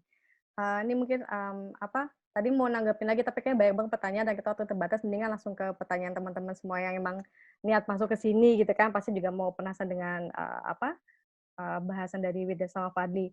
Ini dari Mbak Sumurna Renaningtyas. Sopan loh nanya, permisi Kak, pakai permisi. Mau tanya, nah ini juga maksudnya juga terjadi di semua gitu ya, mau personal project atau enggak mungkin yang project yang sifatnya reportase atau apa gitu. Tapi kayaknya ini pertanyaan menarik. Apa sih ukuran sebuah project foto personal dikatakan berhasil? Coba Fadli duluan apa aku duluan? Fadli duluan. Biasa kalau misalnya Wid dulu, nanti Fadli ngomongnya ya kurang lebih sama kayak Wid gitu. Persis. Berhasil. Apakah berhasil kalau misalnya bisa pameran atau jadi buku? Iya, atau itu salah satu ini ya. Itu kayak salah satu bisa jadi salah satu tolak ukur. Ya mungkin dia dimuat di media, pameran, ikut festival, ada banyak sih kalau itu. Terus mungkin kalau kayak ada beberapa proyek khusus misalnya kayak proyek Banda, ya paling nggak berhasil. Kalau buat aku sih ukuran keberhasilan proyek Banda ya paling nggak bisa menceritakannya dengan menceritakan kisah Kepulauan Banda itu sendiri secara lebih lengkap, itu sih paling nggak ukuran keberhasilan. Karena nggak banyak sih yang bahas kisah tentang Banda dengan lengkap. Itu kalau diambil kasus Banda. Nah, di proyek lain itu ukuran keberhasilan bisa beda lagi. Ya itu kayaknya nggak ada tolak ukur yang nggak selalu sama ya ini. Kalau buat aku ya. Kalau ya persis. Tos dulu, Bet. Mungkin kalau untuk aku mesti dilihat juga intensi awal dari proyeknya itu sendiri juga sih gitu. Jadi sebagai contoh misalnya untuk yang proyekku yang Surat untuk Bapak itu memang bisa dijadikan buku, dan dalam taraf itu mungkin itu juga sudah bisa jadi pencapaian juga gitu. Tapi ada momen di mana ketika aku ngerasa aku ngerasa worth it untuk bikin project itu dan dipublikasi, itu adalah ketika aku sempat dikontak sama seseorang lewat DM Instagram gitu, yang dia kemudian bilang, aku sempat baca buku ini dan gara-gara itu aku langsung pengen nelpon bapakku Mas gitu. Karena kemudian dia juga ngerasain hal yang sama dengan itu gitu. Di taraf seperti apa, di dalam taraf itu aku pikir kayak oke, berarti apa yang ingin ku sampaikan itu nyampe ke setidaknya orang ini, dan ada orang-orang juga yang apa ya mengalami hal yang sama yang mungkin bisa membuat orang itu melakukan hal yang tidak membuatnya apa ya berakhir ke rasa penyesalan seperti aku gitu. Karena bisa dibilang kan ada unsur regret juga dalam pengerjaan project itu, karena aku tidak cukup mengenal bapakku, dan untuk apa ya mendengar bahwa ada orang yang tidak aku kenal sebelumnya bisa komen kayak gitu, dan ada beberapa pada saat itu, kupikir itu bagiku pribadi adalah penanda keberhasilan sih, karena itu kan sesuatu yang sangat personal ya, yang sering kali kadang-kadang orang kayak mungkin apa ya banyak komentar dari orang yang tidak hanya soal project ini ya, tapi kadang-kadang ketika melihat project yang mengangkat tentang diri sendiri, itu satu hal yang sering keluar adalah gimana sih menjaga supaya ini tidak narsistik gitu, atau apakah sebenarnya project-project seperti ini narsistik gitu.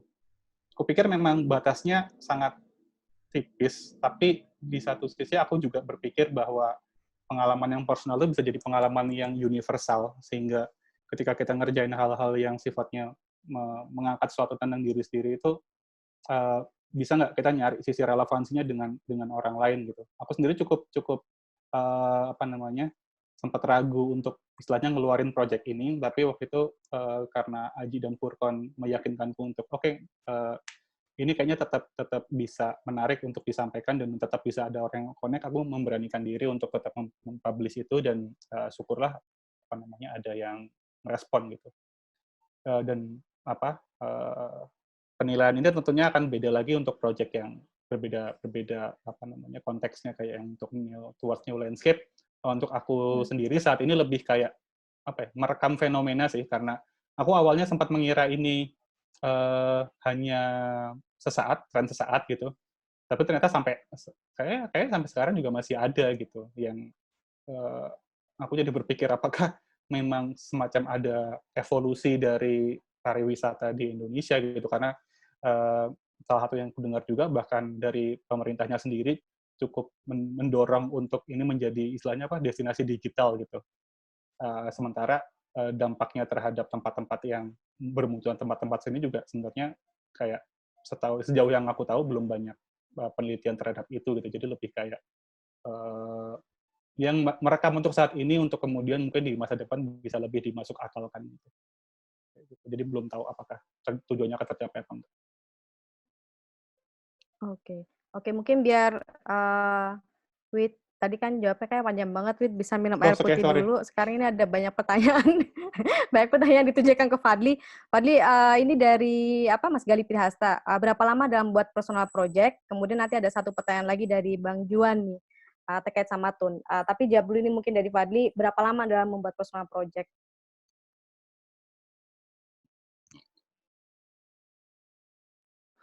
Ini tergantung beda project, beda durasi. Kalau misalnya kayak Banda itu udah dimulai dari akhir 2014 sampai awal 2017. Jadi lumayan lama. Tapi ngerjainnya kayak on and off. Jadi nggak yang selalu straight. Ini palingan kayak datang ke sana 3 minggu motret, terus pulang lagi. Mungkin baru datang 6 bulan lagi. Jadi nggak full kayak 3 tahun gitu sih. Terus kalau yang begitu juga dengan proyek Vespa itu juga on and off sekitar satu setengah tahun. Tadinya sih ketika masih ikut masterclass itu cuma dijadwalkan untuk ngerjain sekitar 6 bulan. Itu ketika 6 bulannya selesai, aku baru cuma punya foto sedikit, bisa dibilang white edit-nya itu sedikit banget. Palingan cuma ada 25 atau 30 foto. Nah, baru lebih banyak itu fotonya setelah proyeknya dilanjut sampai setahun setelahnya. Nah, tadinya itu kalau belum diyakinkan oleh publisher kalau ini buku udah foto-fotonya udah cukup kok untuk bikin buku, pastinya itu akan masih dilanjut lagi karena Vespa itu sebetulnya saya sendiri masih mikir kayak masih bisa dilanjut nih, masih ada beberapa foto yang kayaknya masih pengen dikejar gitu. Tapi ternyata ketika diskusi dengan publisher wah kita kayaknya udah punya cukup material. Nah ini bisa sekalian kayaknya menjawab pertanyaan dari Om Robert ya, yang di bawah kalau nggak salah. Kapan kita merasa personal project itu telah selesai? Yang begitu, ya di kasus Rebel Riders, begitu diskusi dengan publisher, ya publishernya bilang, wah ini udah komplit nih, foto-fotonya udah cukup lah, udah bisa nih jadi buku. Itu palingan. Nah sedangkan kayak Project Banda kan beda lagi kasusnya. Terus project lain ya kayak yang Gurkha tadi, walaupun ya bisa dibilang nggak project serius-serius amat, itu cuma di foto dalam durasi 4 atau 5 hari ya. Jadi bolak-balik ya. Itu lokasinya nggak terlalu jauh lah. Ya dari penginapan tuh kayak naik angkot gitu. Ya angkot sananya lah ya. Berangkat pagi-pagi ya motret, siangnya balik lagi, terus sorenya datang lagi pas mereka latihan. Itu ya sekitar 4 atau 5 hari deh waktu itu. Jadi ya dan udah dapat varian foto yang kalau menurut aku sih udah lumayan gitu. Jadi sebetulnya nggak bisa diiniin sih, tergantung kita pengen seberapa dalam juga. Terus ya pengen ya ada banyak faktor sih gitu. Ya kadang-kadang kalau aku sih kalau lebih waktunya yang tersedia lebih singkat, kadang-kadang kerjanya malah lebih cepat ya sebetulnya. Nah, begitu waktu luangnya lebih banyak malah itu kadang bikin proyeknya ngerjainnya malah jadi lama gitu. Jadi nggak ada tergantung proyeknya sih intinya. Kalau untuk durasi ini ya, durasi pengerjaan proyek. Terus pertanyaan satu lagi apa ya? Yang penting tetap produktif lah ya. Ya, Bikin karya. Enggak, tadi nyambung harus tadi lah. kan soal beberapa tadi kan nunjukin beberapa project tuh banyak banget, ada yang Banda, ada yang Rebel Riders terus Nggak sama yang banyak, terbaru. cuman 3. Ya fotonya berarti banyak gitu. Tapi ini nyambung dari pertanyaan Bang Juan Girsang nih. Maksudnya kalau tadi kan kayaknya tone-nya beda banget tuh, tapi konsisten. Kira-kira apa latar belakang pemilihan tone-nya? Terus apakah ada hubungannya sama story-nya nggak sih? Ini kaitannya sama tone-nya beda tapi konsisten. Kalau pemilihan tone itu terkait ke overall mood fotonya ya. Ya untuk foto-foto yang kebanyakan udah dipublish, yang udah dibikin, ya maksudnya udah dipublish di website pribadi ya, memang tone-nya relatif banyak yang agak bright gitu. Itu sebetulnya lebih ke preferensi personal, tapi di lain itu sebetulnya juga kalau aku sih nyocokin rata-rata dengan story-nya. Misalnya kayak yang Banda itu, walaupun bright tapi tetap pengen tetap ada mood-nya yang agak gimana ya, lebih agak sendu. Jadi nggak sendu tapi juga nggak pengen yang terlalu dramatis gitu loh. Justru kayak misalnya di Project Banda, foto-foto yang dramatis dari awal tuh udah kepikiran kayaknya ini foto-foto nggak menarik nih dibikin dramatis atau bisa dibikin gelap. Jadi ya kalau tone sebetulnya kalau aku menyesuaikan dengan story sih, dan kebetulan memang story-story yang udah pernah dibikin kayaknya memang relatif cocok dibikin yang agak bright. Nah sebetulnya masih ada project lain yang sedang dikerjakan juga. Nah ini malah sekarang aku milih motret dengan black and white gitu, karena memang kayaknya lebih cocok dengan black and white. Gitu. Jadi ya menyesuaikan sih kalau soal tone-nya. Nggak, ya sebetulnya mirip kayak kita nonton film ya, karena tone itu kayak bagian penting dari bahasa visualnya foto gitu ya, semacam kalau penulis tuh kayak kata-kata yang digunakan lah. Jadi tone warna itu berfungsi kayak semacam ya diksi-diksi tertentu punya apa ya, bisa membangun mood cerita dengan cara yang berbeda. Gitu. Jadi ya perlu disesuaikan, kayak kita nonton film, ada film yang memang tone-nya gelap, ada yang terang. Jadi menyesuaikan sih, jadi nggak cuma sekedar wah kayaknya pengen yang gini nih. Kalau aku sih cenderung mirip dengan Wit, lebih cenderung senang menyesuaikan misalnya tone atau visual style dengan story yang dikerjakan. Jadi nggak pengen cuman dengan gaya yang sama terus diaplikasikan dengan ke apapun ceritanya, gayanya tetap sama gitu. Cenderung kayak gitu sih. Ini pertanyaan Belum tentu benar juga itu loh. Ya. Tapi kan itu kan selera subjektif juga gitu kan. Iya, itu subjektif. Itu subjektif. Ada yang pengen memang tetap emang konsisten karena biar nanti mungkin suatu saat emang kelihatan kita ngeliat foto ini orang udah tahu ini foto gua banget kan gitu kan. mungkin ini dari pertanyaan dari ini Muhammad Fadi juga, ini lo ketik sendiri atau gimana? Ini ada Enggak, ini tadi ada yang nanya private. Enggak, ini Ya, jawab ini singkat pertanyaannya aja. kayak buat dua-duanya Oh kayak. gitu, iya benar. Tapi ini jawab singkat aja. Apa untuk soal riset gitu kan sebelum motret biasanya paling cepat berapa lama, paling lama juga durasinya berapa lama juga gitu. Mau jawab dulu apa gimana? Ya jawab singkat aja mungkin dari Bit sama Fadi. Kalau selama ini project kalau riset paling cepat berapa lama atau enggak paling lama ya seberapa lama gitu. Riset ada yang ya kayak Banda itu risetnya bahkan masih berlangsung sampai setelah proyeknya berakhir. Jadi kayak karena proyeknya kolaborasi antara aku dan penulis, nah itu dan banyak yang perlu dicek ulang gitu loh.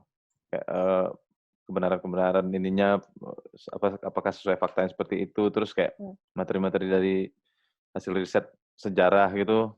Ya terus kemudian diskusi dengan editor teks.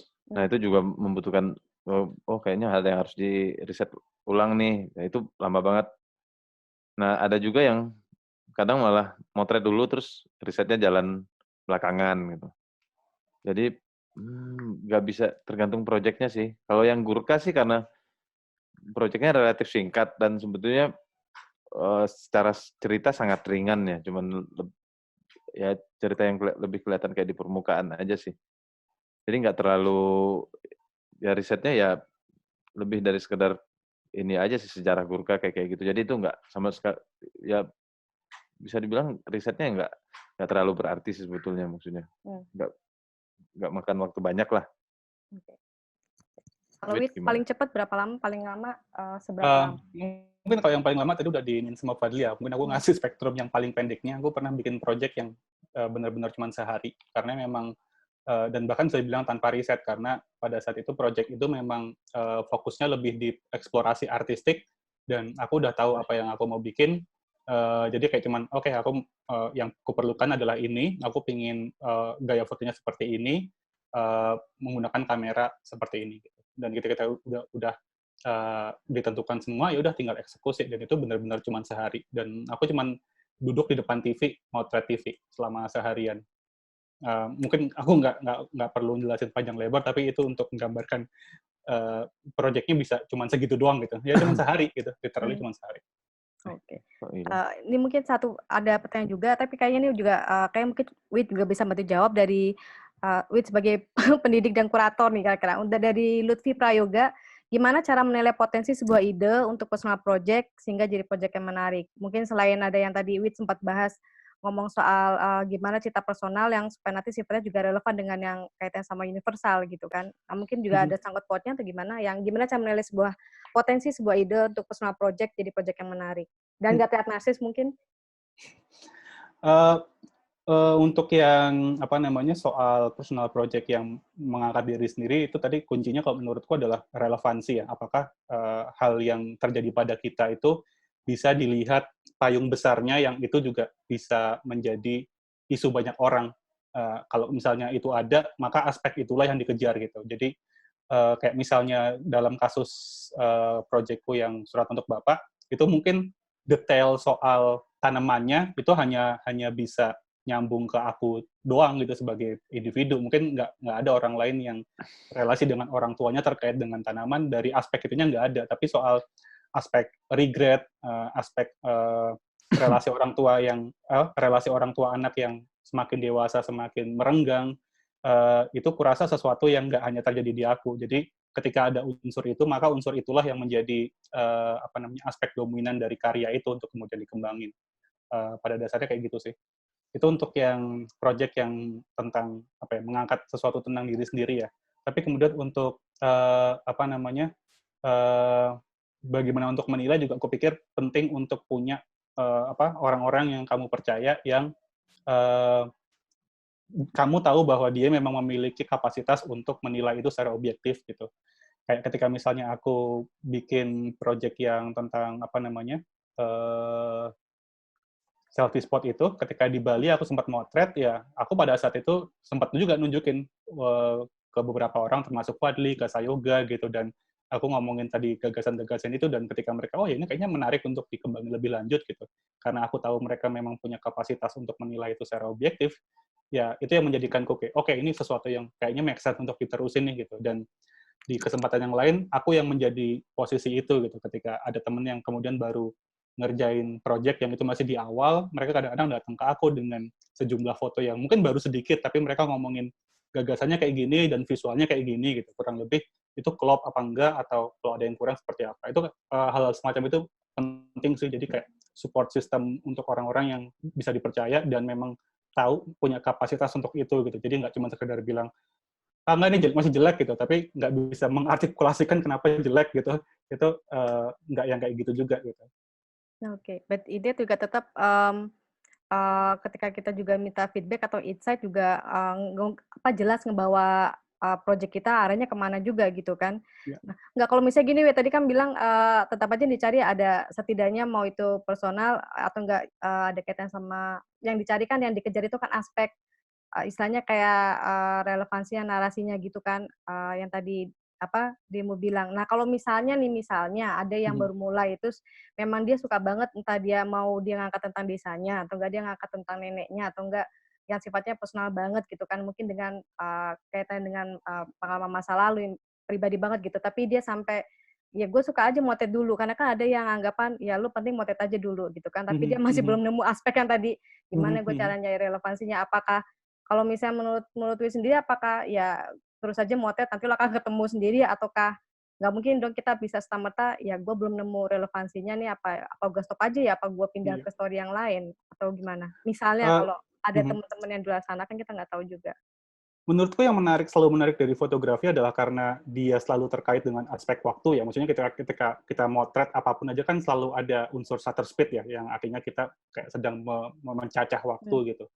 Dan itu juga terjadi dalam aspek apresiasi, dalam artian kadang-kadang apa yang kita foto mungkin untuk saat ini belum jadi sesuatu yang kayaknya relevan gitu, tapi kemudian ketika kamu sudah berjarak dengan itu, kamu justru jadi bisa melihat bahwa, oh, dulu ketika aku motret ini, memang nggak kepikiran kayak gitu, tapi kemudian dengan kondisi sekarang, kok aku ternyata jadi bisa melihat pentingnya apa yang aku kerjakan waktu itu ya, gitu. Itu bisa jadi juga kayak gitu, dan aku rasa banyak juga contoh-contoh project yang projectnya udah difoto, udah lama sekali, bertahun-tahun, bahkan mungkin berdekade-dekade sebelumnya, tapi kemudian baru keluar saat ini karena memang dia baru menjadi relevan saat ini, gitu. Jadi, aspek waktu itu juga bisa jadi pembantu untuk menilai sih sebetulnya apakah karya itu memang pantas dikeluarkan sekarang, atau mungkin memang kalau memang belum nemu ya udah di-keep aja dulu. Oke. Ini kembali soal ruang dan waktu gitu ya. Kayak ini kayak mirip-mirip inget yang kayak Sluban gitu kan. Sluban kan ketika motret juga motret, tapi terus kadang-kadang filmnya dicuci berapa tahun kemudian, atau enggak dia motret tapi baru dilihat 10 tahun kemudian kayak gitu kan, kayak Kadif Sluban. Ini pertanyaan dari Mas Alif Zaki, sebetulnya buat semuanya, tapi mungkin bisa dari Ferry dulu. Apa yang menjadi, ini sebetulnya juga paling sering ditanyain juga sama teman-teman yang punya personal project gitu kan. Apa yang menjadi indikator kayak personal project kita itu dibuat short term atau long term? Ataukah mungkin awalnya short term terus jadi long term? Atau gimana? Fadi dulu mungkin, Fadi. Oh. Atau Fadi aja yang jawab lah kalau kayak gini. Kan dia banyak project. Kalau yang susah, yang sifatnya kayak akademisi, kita lempar ke Will. Ya, maksudnya kan kalau lu kan banyak project-project gitu kan, yang Banda aja yang panjang banget gitu, atau enggak yang tadi Gurka. Tapi yang apa yang menjadi indikator personal project itu dibuat short term atau itu long term, ataukah gimana? Mungkin yang paling utama ini ya, yang buat dibikin long term, potensi kedalaman cerita salah satunya. Terus yang jelas ya ketersediaan waktu gitu. Oke. Ya kalau memang waktunya nggak tersedia buat dibikin long term ya itu yang paling utama kan, soalnya yang sering jadi masalah di kita ini tuh ketersediaan waktu itu loh. Dan ketersediaan waktu dan duitnya gitu. Ya tapi paling enggak, kalau dari sisi story-nya sendiri paling kan potensi bisa digali sedalam apa sih ceritanya gitu loh. Kalau aku sih ngelihatnya lebih yang paling sederhana sih itu yang bisa menjadi indikator. Cuman bisa bikin project singkat atau apa harus bikin lebih dalam gitu. Misalnya dalam kasus Gurka gitu, yang membatasi sebetulnya lebih waktu, karena kalau mau digali lebih dalam itu kan banyak sekali kan yang menarik. Mungkin ya bisa datengin ke desanya gitu. Contohnya misalnya kayak gitu. Nah, tapi nggak menutup kemungkinan dibikin kayak singkat juga masih bisa, nggak jelek-jelek amat lah gitu. Tapi palingan ya intinya ya itu potensi kita harus melihat dulu, kita bisa, ini ceritanya bisa digali sedalam apa sih gitu. Nah itu palingan yang menentukan pilihan mau cuman dibikin short term atau long term gitu. Mungkin Wid bisa nambahin juga kayaknya. Ya itu sih bener yang dibilang Fadli tadi sih, persis gitu.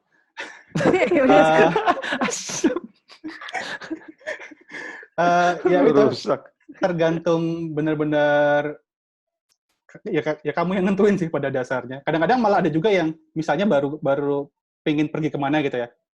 Itu yang kemudian menjadi batasan waktunya. Jadi instead of aku punya project ini akan aku kerjakan berapa lama ya. Tapi kadang juga ada juga yang justru dibalik gitu. Aku besok selama let's say 2 bulan aku akan misalnya baru stay di mana gitu. Maka apa yang bisa dikerjakan di situ misalnya. Bisa juga kayak gitu. Jadi tapi untuk memulai, aku pikir sebetulnya bisa dimulai dari yang pendek-pendek aja sih. Untuk teman-teman yang baru mulai latihan gitu, coba lihat ketertarikan diri sendiri apa, dan bisakah itu dibuat proyek-proyek singkat lebih kayak latihan aja. Oke. Dia nanti langsung long term terus tiba-tiba stuck langsung berhenti kayak gitu kan. Atau enggak bahkan seorang kadir pun yang proyek yang via PNM atau enggak proyek-proyek dia kan emang dia terkenal long term gitu kan. Awalnya dari kalau nggak salah dia sempat berbagi juga, awalnya juga dari proyek-proyek kecil gitu kan, kemudian dilanjutin ke proyek besar gitu. Nah ini mungkin lanjutin nyambung ke pertanyaan dari pertanyaan sebelumnya ada yang Mas Alif tuh yang long term sama short term, nyambung soal budget, kemudian sama kita tahu ini long term atau short term, pertanyaannya mungkin langsung hampir sama kayak pertanyaan dari Amin Septiaksan buat semuanya, gimana caranya menjaga rasa dan gagasan awal ketika proses ongoing project terkait sama situasi ekonomi, mungkin budget juga, financial, kemudian support teman-teman supaya tetap melanjutkan story, kemudian misalnya pernah nggak memutuskan untuk berhenti mengerjakan story hanya karena burnout atau ada problem lain? Padi dulu deh. Mengerjakan story karena burnout, ya sering. Kayak lumayan banyak ya story-story yang kayak gitu.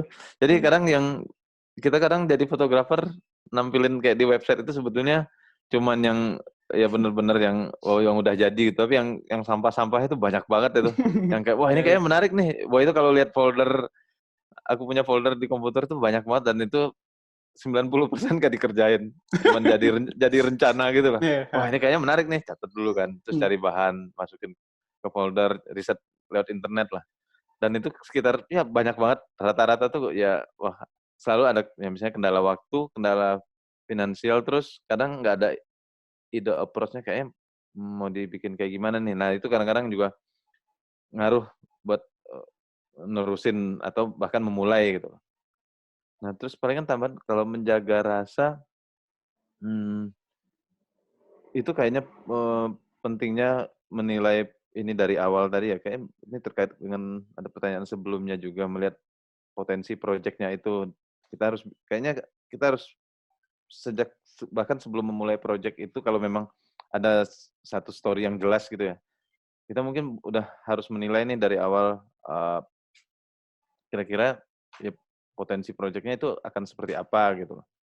Nah ini kayaknya bisa membantu untuk menjaga rasa dan gagasan awal. Terus kita harus lihat arahannya mau kemana nih, trajektori dari proyek itu kita pengennya kayak gimana gitu loh. Nah itu kayaknya bisa membantu sekali sih. Terus kalau soal situasi ekonomi, nah ini memang apalagi kalau kita kaitkan dengan kondisi sekarang, ini pastinya akan ngaruh sekali dengan teman-teman yang lagi pengen bikin project. Kalau berkaca ke pengalaman pribadi, aku ada project yang kebetulan masih berjalan, dan itu kayaknya sekarang harus dihentikan dulu sampai waktu yang nggak tahu nih kapan gitu loh. karena kebetulan proyeknya memang dilakukan di berbagai daerah gitu loh. Dan itu butuh biaya yang nggak sedikit. Sementara sekarang situasi ekonominya nggak oke, yang mungkin kayaknya lebih wise kalau kita nabung dibanding jalan-jalan buat ngerjain proyek gitu loh. Ya palingan itu sih. Ya mungkin ya yang paling oke sih kayak yang dibilang Wid ya, bikin kayak sempat waktu discuss dengan Useng di ini ya, Cap Doa Restu ya. Iya mungkin yang ada di sini nih, juga. Pak dosen yang ada di sini. Ada ya. Ini kayaknya ngerjain story tentang rumah tuh paling relevan ya kalau sekarang ini. Ya, betul. Ya aku juga sama dengan Fadli sih, kalau misalnya soal jaga rasa dan konsistensi, ya itu betul yang dibilang Fadli. Jadi juga jangan ketipu juga dengan apa yang kayak bisa ditunjukin sama fotografernya gitu, karena di balik itu bisa jadi banyak yang nggak kelar sama sekali. Aku juga sama, banyak banget yang kayak gitu-gitu, yang kayak wah ini kayak keren banget nih gitu. Terus kayak, bahkan foto-fotonya juga ada yang udah keren banget gitu, tapi terus yang kayak semakin kesini kayak ini kayaknya nggak make sense ya, ini kayaknya nggak masuk akal ya ketika dinilai secara objektif gitu. Jadi ya udah di scrap itu banyak juga sebetulnya. Dan untuk berakhir di Instagram. Jadi dia maksudnya dibalik. Jadi jangan terlalu ini banget ya kagumnya dibalik misalnya 3 proyek kerennya Fadli atau enggak proyek-proyek kerennya. Wait, pasti ada 1000 dipamerin gitu. 1000 proyek lainnya yang sebutnya yang gagal. Yang lebih banyak lagi. Iya, hancur-hancur lah. Enggak, tapi enggak, maksudnya cuma tambahan aja nih. Maksudnya apa kalau soal masalah ekonomi, situasi ekonomi terlepas nanti dari COVID ini gitu ya, atau enggak pasti buat teman-teman yang entah freelancer atau enggak mungkin staff fotografer gitu kan, untuk bikin itu pasti bikin personal project kan pasti ada tantangannya juga. Tapi kan kadang-kadang mentoknya kan entah masalah keterbatasan waktu atau budget. Tapi ada yang di highlight ini soal support teman-teman supaya tetap melanjutin story itu. Dalam artian apakah seberapa pentingnya sih sistem support itu, entah untuk kita perlu ada diskusi, ada teman-teman memang supaya emang karya kita juga berkembang juga gitu. Seberapa pentingnya support teman-teman untuk personal project kita. Entah terlepas mau kritik atau ya, itu tadi kalau menurutku sih akses atau apa. Ya itu sih, kalau menurutku support system itu penting banget. Cuman yang menurutku penting juga adalah untuk menjaga itu dalam jumlah yang tidak terlalu besar juga gitu. Jadinya mungkin kalau kayak di vlog project itu isinya 3 orang ya, memang kami saling percaya dengan satu sama lain soal bagaimana menilai satu karya itu secara objektif gitu. Untuk hal itu jadi penting banget. Mungkin lebih dari itu juga nggak apa-apa, tapi kuncinya itu tadi, kayak trust itu penting banget, dan menjaga untuk jumlahnya tidak terlalu besar itu karena kadang-kadang ketika terlalu banyak dan opininya beda-beda, malah akhirnya jadi bikin kayak, oh kok opininya beda-beda ya, dan akhirnya malah jadi ragu untuk maju gitu. Kayak sempat juga kan ada teman kita yang dulu bikin buku foto jadi lama banget karena tanyanya terlalu banyak orang gitu. Jadi kayak, oh menurut dia bagusnya gini, menurut dia bagusnya gitu, udah nggak keluar-keluar gitu jadinya. Mungkin langsung aja karena mungkin juga waktu juga ada mepet. Dari Heru nih, dari Heru Lesmana Sefi. Heru, udah lama nih nggak muncul nih Heru nih. Bertanya buat semua, estetika versus kepentingan. Terus bagaimana pertimbangannya memilih foto yang indah versus foto yang penting ketika sudah sampai pada tahap harus memilih, bila sudah sampai pada keterbatasan ruang. Mungkin entah mungkin akan jadi buku, pasti otomatis juga keterbatasan buku kan. Keterbatasan mau jumlah halaman atau enggak mau seberapa tebel buku kita, atau enggak mungkin media cetak. Apalagi kalau misalnya untuk di publish ya. Mana nih soal estetika versus penting atau enggaknya gitu. Fadil dulu, Fadil. Gimana ya? Foto yang penting ya. Okay. Daripada yang cuman sekedar estetika. Jadi sesuatu yang secara yang estetisnya oke gitu belum tentu bagian penting dari satu project itu gitu. Tapi kalau penting ya itu bisa jadi dia penting secara visualnya dan penting juga secara ceritanya. Kayaknya di sini sih yang penting ya. Aku yes buat penting deh. Gue gimana? Kayaknya yang penting. Gimana? Kalau menurutku estetika itu juga sebenarnya nggak hanya bisa dilihat dari satu perspektif kan, kayak kadang-kadang ada foto yang sangat banal gitu. Tapi karena dia dalam satu periode banyak muncul, dan ada konteks kenapa gaya seperti itu bermuncul, ya maka kemudian sesuatu yang banal itu yang kayak cuman asal foto jepret frontal gitu juga menjadi gaya estetika tersendiri gitu. Jadi kupikir estetika juga bukan sesuatu yang hanya cuman bisa dilihat dalam satu value gitu. Pentingnya referensi, kupikir juga itu kita bisa ngelihat gimana banyak fotografer ngerespon tema yang sama dengan gaya visual yang berbeda-beda. Jadi kupikir menurutku tetap pertimbangan untuk masukin foto lebih ke soal relevansi dia dengan gagasannya sih. Estetika itu lebih ke cara untuk ngomong ngikutin ya sebetulnya. Iya, kayak untuk ngomong kayak gini estetika seperti apa yang paling cocok gitu. Kalau misalnya estetikanya fotonya dipilih hanya karena for the sake of it's being pretty gitu ya, nggak ada gunanya berada di project itu sebetulnya. Mungkin lebih tepatnya balik lagi bukan masa penting atau nggak penting gitu kan, tapi maksudnya lebih ke relevansi dengan gagasan awalnya gitu. Entah mungkin foto kita mau temanya apa atau nggak, mungkin narasi besarnya, story-nya apa, juga pemilihan foto itu juga pasti akan dikaitin apa yang mau diceritain, berarti ke situ mungkin ya, yang tadi yang relevansi dengan gagasan tadi. Terus semoga tadi menjawab ya Mas Heru ya. Terus untuk buat semua lagi nih berdua nih, semua orang punya cerita, semua punya angle dan treatment sendiri. Semua orang juga punya pengalaman berbeda. Tapi kenapa orang harus melihat atau menikmati proyek kita? Apakah proyeknya mungkin masih personal project kita? Apakah masih worth it kalau kita udah banting tulang dan habis tabungan kita, tapi faktor sukses yang disebut tadi nggak tercapai? Atau nggak mungkin sedikit orang yang datang ke pameran, atau nggak malah nggak ada yang beli buku fotonya? Oke. Coba dulu nih. Fadli dulu. Wait dulu deh. Kalau aku sih apa ya? Aku tinggal bilang persis.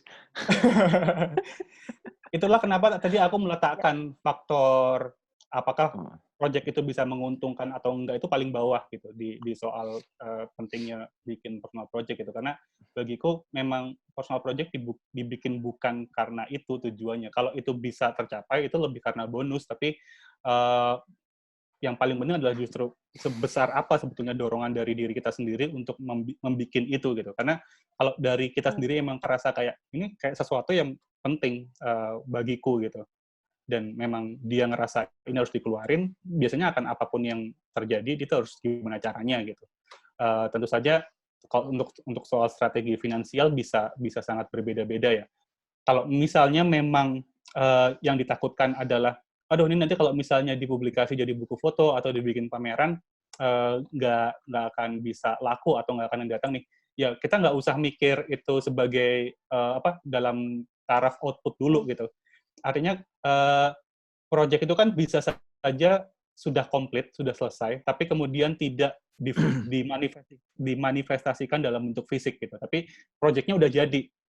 Tapi barulah kemudian nanti dikit-dikit mungkin sambil ngumpulin duit atau mungkin kirim proposal atau gimana, barulah itu dikerjakan untuk menjadi sesuatu yang fisik gitu. Tapi untuk project-nya sendiri bisa jadi hanya sampai dalam taraf completion-nya masih digital atau bahkan dan kalau misalnya let's say kayak Fadli gitu yang untuk produksinya juga harus pakai film dan ada pengeluaran, ya memang kita harus pintar-pintar untuk manajemen finansialnya gimana, dari pemasukan kita yang lain misalnya memang disisihkan sebagian ke situ, atau kayak yang aku kerjakan untuk yang project Towards New Landscape tadi, ya itu memanfaatkan ketika memang aku sedang misalnya diundang ke workshop di kota mana gitu, itu kan aku nggak keluar duit sama sekali, transport nggak keluar, akomodasi nggak keluar, ya memang dari tempat workshopnya ke tempat selfie-nya memang keluar duit, tapi kan nggak seberapa dibanding harus keluarin tiket pesawat untuk ke Palembang atau ke tempat lain di Sumatera. Jadi ya itu sih, pinter-pinter manfaatin situasi. Dan tetap aja juga kalau kita fotografer ya keluar rumah lah ya. Kalau misalnya ya mungkin dalam rumah juga, kalau misalnya kita juga bisa dapat inspirasi, tapi kan kita juga tetap tetap ada usaha. Kalau mau di dalam rumah juga ada usaha buat motret, cari ide, inspirasi. Kemudian kalau dulu juga tetap aja terus kita jalan, siapa tahu nemu ide.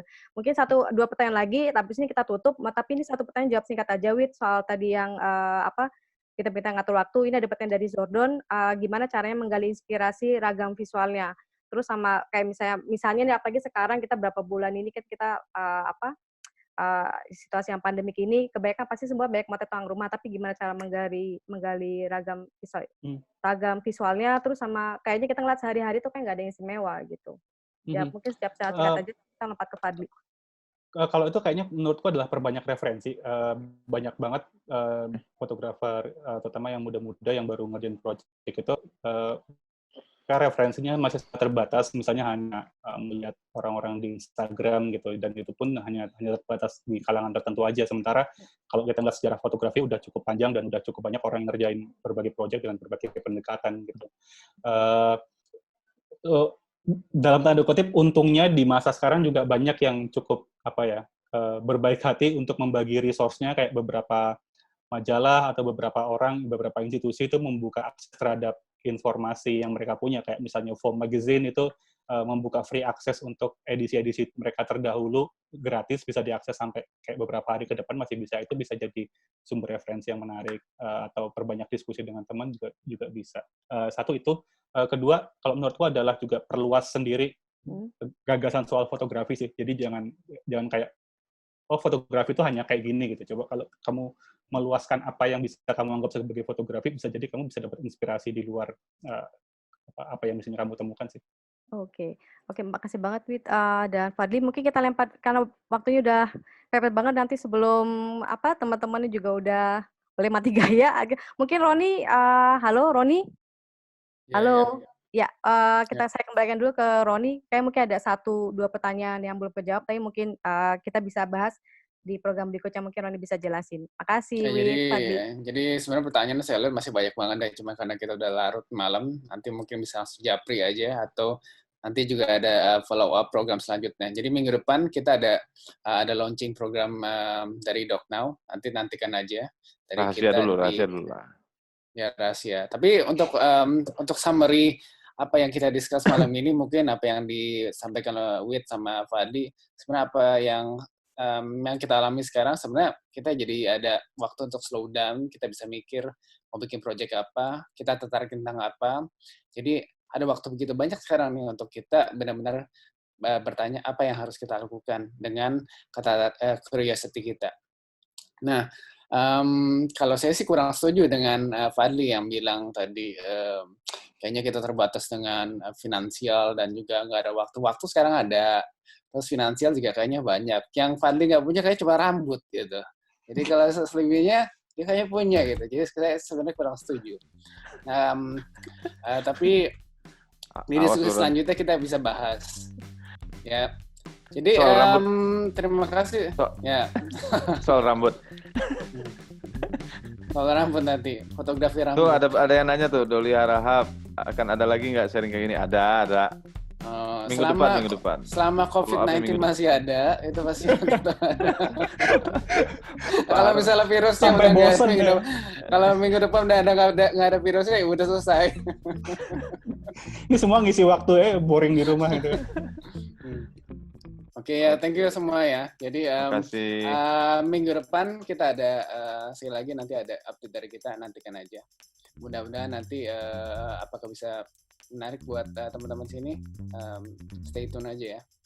Oke, thank you all. Thank you ya, Wit. Thank you semuanya. Oke, semuanya. Oke. Bye. Dadah. Jangan lupa cuci tangan, tetap. Yeah. Hati semua, dah. Thank you. Thank you. Jangan lupa cuci rambut, Fadli.